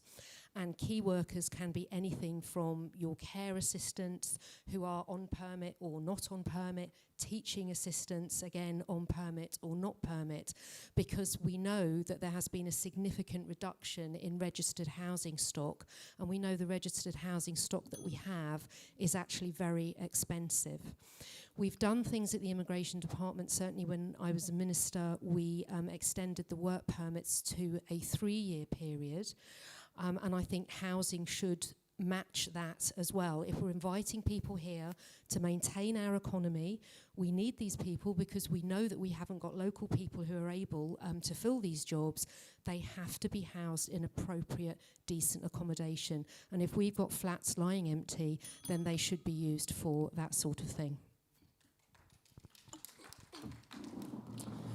Hi, Nikki. Yeah, so to start, I actually went to an Andean briefing this week, and they assured me that their reasoning for building one-bedroom homes was because there is a need for it on the island, which is fair enough. Something that I queried Andean on at the time was there was lots of nice flashy grass, but no actual breakdowns of what types of houses were being built. Are they one bed? Are they 3 bed? Where are they being built? And actually, what's the strategy for moving people around the island, whether you're a single entrepreneur who meets someone who then has a family, who then grows through and then actually needs a retirement home? And I don't think that, from my perspective so far, I don't think that seems thought through well enough, which is why we're getting these challenges.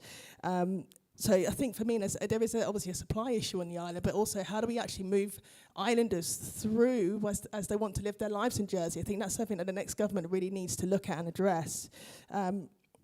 Within the work permits question, for me, I mean, it's shocking, obviously, that we're treating people this way, and I don't agree with it at all. I think we need to assess and identify what the critical roles here on this island are now. We have, an aging population, and we're also struggling to retain and attract talent. So, for me, it provides actually quite a nice opportunity for us to actually review and address potentially, again, reducing those regulations and allowing these people just to have nice homes in nice places because they work bloody hard and they deserve to have the life that they deserve.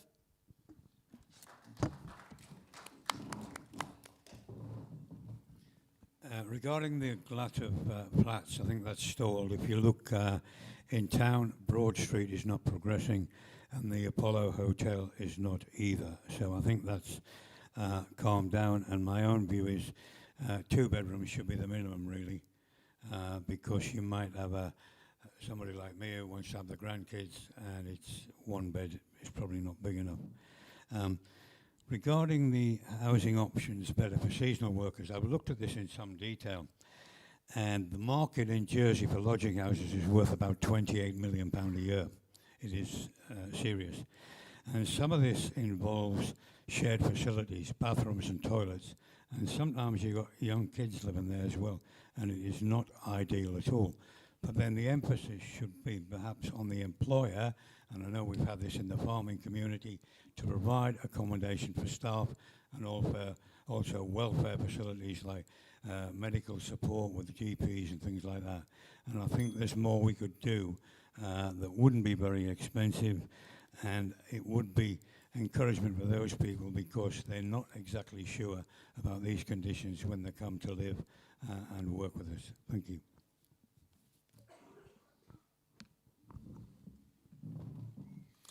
Yes, in respect to housing and the 1-bedroom flats, in part I agree with Alan.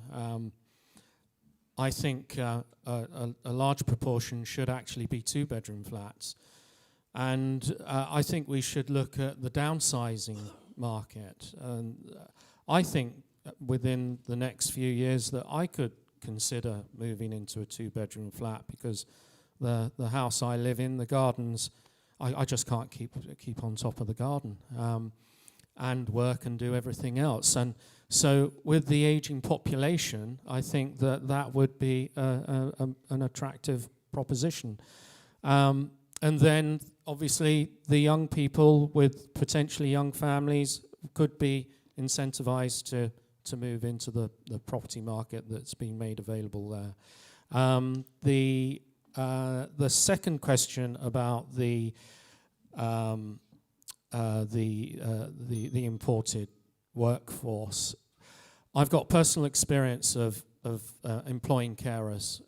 My wife is ill.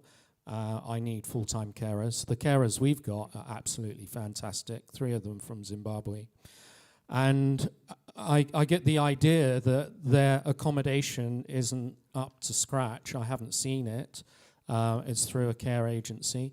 But I think it's shocking that... Sorry. I'm not sure if I completely understood the question correctly, Nikki. Should Andium buy the empty flats that are on the market? Was that principally right? Yeah, I think if they're random flats that are dotted everywhere, the principle's fine, but the practicalities may be quite difficult. Andium tend to develop complete new blocks and in terms of the maintenance and the management, that's very easily done. If they start branching out into things that are random and distributed everywhere, there could be an exceptionally high cost for doing that. So there could be a practical problem. With regards to hospitality staff on work permits, I genuinely thought that there was a ceiling limit on what could be charged. I stand to be corrected, but I thought that was the case. The idea of utilising flats for that purpose, in my view, if we need to change the regulation, that just seems to be something. I'm not an expert in housing, but it seems to be a practical suggestion to me. Thank you.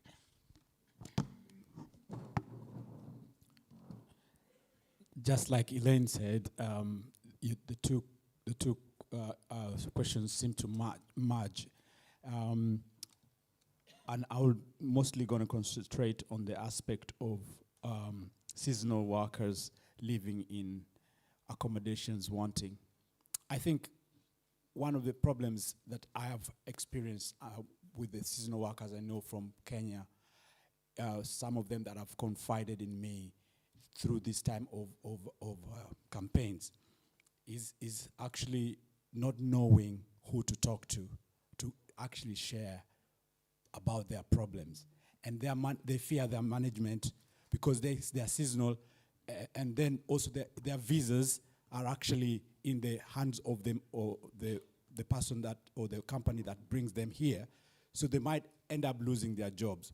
So they play it very, very safe, and while living very horrible standard of life here, at the same time making money for these organizations. So it's really unfair for me to actually listen to these things. And I'm wondering, what about if I had not come forward to put myself? Whom were they going to tell among the 17 members, among the other 48 members? I have had that because maybe I identify with them as someone from Uganda. So I think that there's something that needs to be changed. Maybe voting me would be helpful. So I don't know, but you decide. Thank you very much. Thank you. I spent an enjoyable year as chair of Andium. I think it's a great business. They did a really good presentation to candidates a few days ago. They do not develop new properties that they're not able to rent. They do their homework on that. Tom has given the answer I wanted to give. Will Andium buy a flat in a block? No. I think it just does not work for them. Will they buy an entire block? Yes, and indeed they've done that. And they're in the process, I know, at the moment of taking over the entire stock of another housing association. So, I understand the point, but it would not fit in with what they are doing. On the question of the size of flats, a one-bedroom flat at the moment costs £300,000 on average. A two-bedroom flat costs 500. So if we're saying no one-bedroom flats in future, you're saying you're going to be forced to spend more money than you might have wanted. The market decides what gets built. If no builder is going to build something they can't sell. On the important issue of residential status, my starting point would be to abolish the registered status completely. I think it's unfairly discriminatory. Now, there may be reasons why that can't be done, but that would be my starting point, because I think it is extremely unfair on the people we need in this island to do the jobs that the island absolutely needs. I think the answers in relation to the purchasing of flats has obviously been given. I think from my perspective, I would rather see some of the sites that were allocated to flats to actually being potentially used for terraced houses, where you'd have a smaller property with a potential to go into a roof space. So from that aspect, maybe it's more about actually looking to see what different organisations from Andium and others are actually building and producing, and whether actually that needs to be looked at clearer in order that you aren't all building the same thing. In relation to the accommodation for seasonal workers and for people on work permits, obviously there's a variation between 9 months, 1 year, and over 3 years. So I think there's very different opportunities. I think there needs to be good quality accommodation provided for those individuals, as we would all expect for ourselves. In particular, affordability. and there is supposed to be a cap on what people are actually supposed to be charged if that is part and parcel of their employment. So I think it's essential to make sure that it's affordable, but the quality of the accommodation is suitable. Nikki, thanks for the question. It's really, really complicated. It's not quite as simple as one section, 1 bed flat, 2 bed flat, 3 bed family houses, affordable homes. There's a lot of variables that go on there, but what we're seeing at the moment is there are, you're quite right, lots of flats for sale, and there's a number of reasons for that. A lot of people are finding it's extremely expensive to maintain them. I know somebody who's got 4, they're thinking of selling 2 in order to have the money available to maintain the other 2. So quality of some of the accommodation's not been good. 4 or 5 years ago, value property was higher. People are worried about negative equity. There's a lot of challenges there. I don't know if there's a simple answer, but certainly when it comes, it's linked to Alana's question about the quality of accommodation. And there has been some rule changes. I myself have introduced some rules, some new laws in the last 12 months about the quality of rented dwellings, and that means that nowadays we expect better quality. People should expect to have a safe, reasonably quality accommodation to go into if they're coming to the island. But I think we also need to accept that very many people want to come to the island and work really hard and send their money home, and those people are not expecting the same level of accommodation as others. So we've got to be very flexible, and certainly the people that we need on this island need to be encouraged, and where necessary we need to have a good relocation package to encourage them here. Hi Nikki, I was at Andy in briefing, and I can concur with what Mark's just said. Andy would buy blocks, not single flats.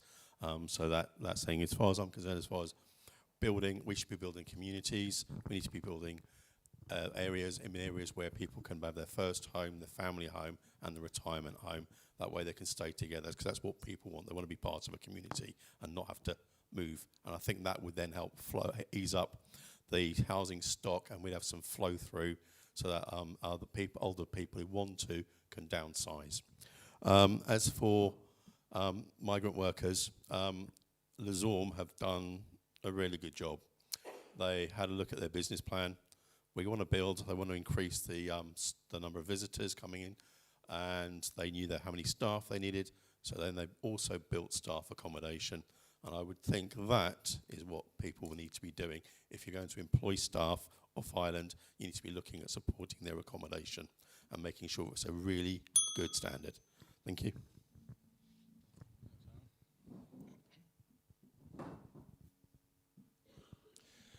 I have a rather fundamental problem. My understanding of states housing, now Andium, was that it was aimed at the less well-off, people who couldn't afford, probably because of their annual salary, to get a mortgage and relied on rental accommodation. Now, the public, via the government of Jersey, own all the properties that Andium run. So my puzzle has been, why is it that for years Andium and States housing tenants were charged rentals that were 90% of the equivalent private rental? Now that's now been lowered to 80% of the equivalent private rental. But the question I'd like you all to put to yourselves is, what has housing for the island's less well-off got to do with private rental? We own all the buildings. The state owns all the buildings. And why is this the equivalence? Could it be they're trying to prop up the value of private rentals? Now, a quick one on permits. I think many people provide good accommodation for their workers that are brought in. But frankly, if you don't, you should be denied work permits for your employees. End of.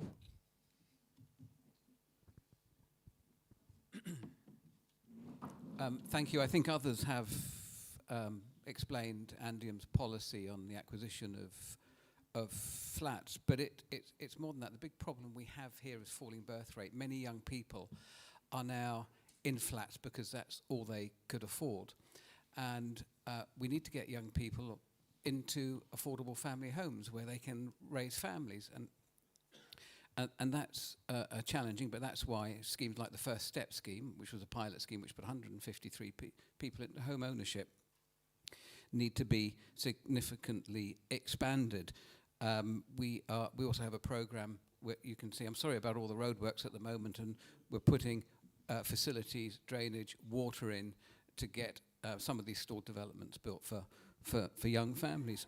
We need to free up housing. I think we need to incentivise downsizing, perhaps free stamp duty. I know a lot of people who are living in houses would like to downsize maybe to a more manageable apartment, but things like stamp duty and the legal costs are getting in the way. Key worker accommodation and registered accommodation.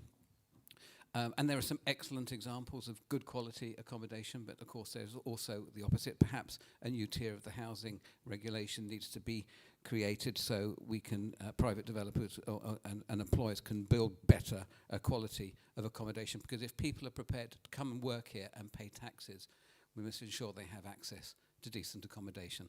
Thank you. Nikki, thank you for your question. It's a subject I've been thinking about a lot this afternoon after a very thought-provoking discussion whilst out canvassing in St Mary. And I have to say, I really feel for the many islanders there are out there who bought a small home and are ready to upsize, and because of market conditions are finding that very difficult. So why not think outside the box? The First Step scheme worked really well. We pumped money into that and enabled people to buy their first home, but that also benefited the people who were trying to sell homes, many of whom who might have struggled elsewhere. The biggest flaw in that programme was that it was only temporary and only with a set amount of money, but with more money put into that, we could do that, and that would help unlock chains as well and help people looking to sell and upsize too. And also, why not come up with a new home ownership scheme based on the idea that you've suggested, asking Andium to go out into the private market where it's been stalled and help put some money in there and help people sell and move on as well. Just because we're not doing it now doesn't mean we don't have to do it in the future. We would just need government agreement, and it can't just be one minister. The Treasury would have to be part of that as well. So why not? I think it's a really interesting idea. In terms of registered housing, let's be frank, our housing qualification system is from a bygone era, and it causes unfairness and discrimination in Jersey, and that should not sit easily with any of us. Unravelling it is really, really difficult, though. Deputy Karina Alves did... There we go, sorry.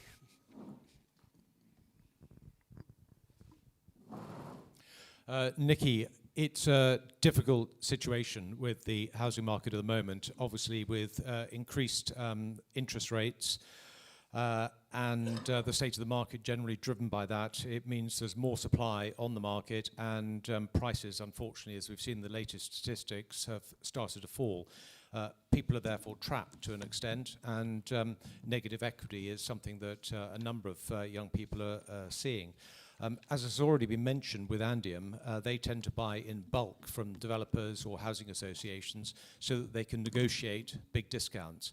So there's an economic disconnect if they were to go into the private market and seek to buy, particularly from young people who've paid above what the current market is standing at.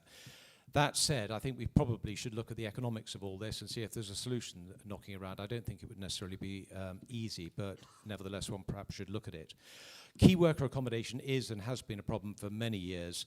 I think one of the answers perhaps is the planning department opening up some of the commercial sites in town, redundant commercial buildings, building more at a better quality that we can get to provide appropriate accommodation for key workers. It's absolutely essential. If we're going to attract people here, they're needed for the economy, you can't expect them to live in substandard accommodation. So supply is one of the areas that we can certainly help in that part of the market. Thank you.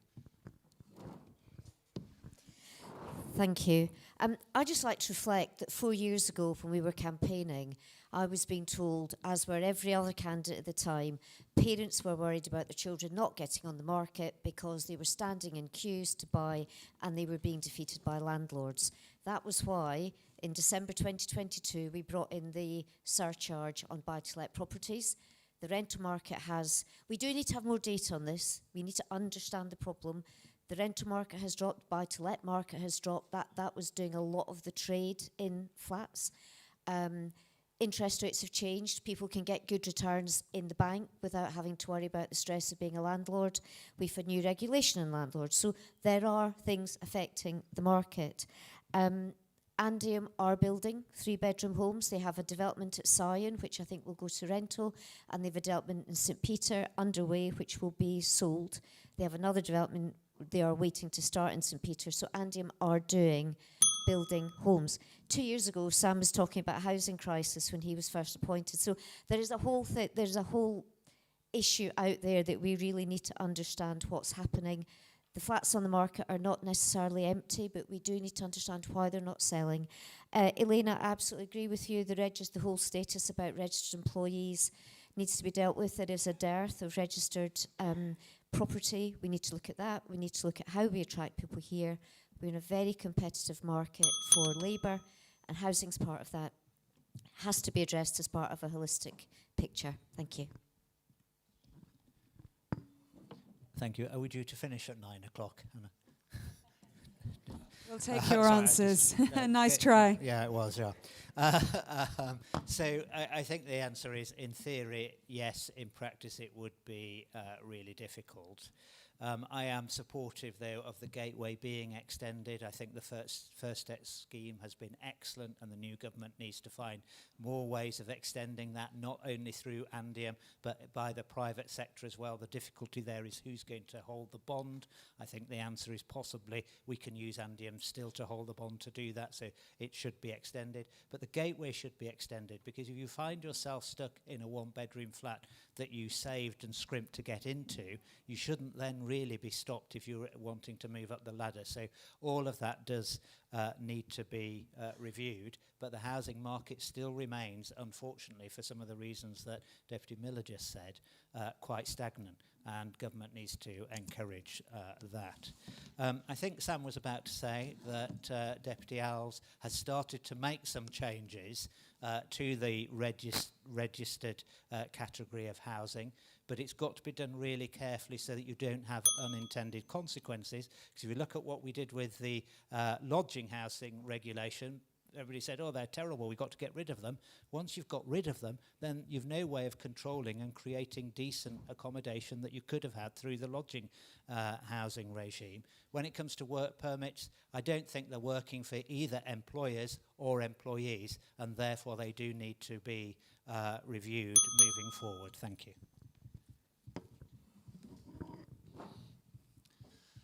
Thank you. I mean, I think the situation is a good illustration of a disconnect between an organisation that has a strategic vision about housing, how many, what type, and a private sector that doesn't have that. It acts in a non-strategic way, responding to commercial pressures in the short term. But one thing is certain, the government needs to put those two together to develop a strategic plan at government level for the numbers and types of accommodation, including work for registered workers. And that should be an urgent priority for the new government, because we need to sort that out, for example, in terms of the kind of housing, the type of housing we need for the growing elderly population. We need to find the kind of housing that for what I call the landing ground housing for young people that want to leave the family home but don't want to leave the island, and young people that want to come back to the island but don't want to go back to the bedroom they were in as a child. So the kind of numbers and types of housing, putting the private and public sector together to build that plan, I think would be the way forward here. But that's an urgent piece of work, because to start that, it's the start of decades-long strategic planning for the government. Thank you very much to all of the candidates, and thank you for your questions. That does bring this evening to a close. We are aware that we've gone 3 minutes over, so thank you very much for your patience and thank you for being here. I am also very aware that there are a number of people who haven't had an opportunity to ask their question this evening. If you would like to go to the vote.je website, you will be able to get the candidates' information there, so please do get in touch with them. And of course, if you see them out and about canvassing, do please have a chat with them as well. I just have a couple of things to mention before we close. Postal votes do need to be received by the GREF by 12 noon on Sunday, the 7th of June, please. If you are going on holiday, or if you're going to be away for the election itself, then you can vote early at the pre-poll station at St Paul's Centre. That's going to be open on the 26th of May until the 1st of June. And on the 7th of June, polling stations will be open from 8 o'clock in the morning until 8 o'clock in the evening. So please do take your photo ID with you. Just before we finish, it is customary for one of the candidates to say a few words as we close. And tonight, that is Bernard Place. So Bernard, over to you. Thank you very much. Just a few brief words. First of all, thank you, Hannah, for comparing and chairing this one more time. It's a really tough gig for you, but thank you for that. The Untitled for hosting us tonight, thank you very much. It's always a pleasure to come to St Mary. I think this is the final one. The film crew, who will also will say thank you, I think have done all three here now, the deputies, the constables, and now the senators, and fellow candidates as well. It's a good illustration that maybe the collective wisdom of candidates is always greater than the individual wisdom from one candidate.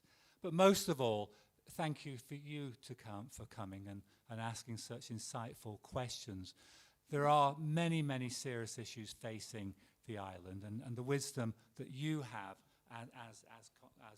as voters is perhaps the thing that keeps us on our toes and guides us to the future. So thank you very much for coming, and have a safe journey home. Thank you, everyone. Good night.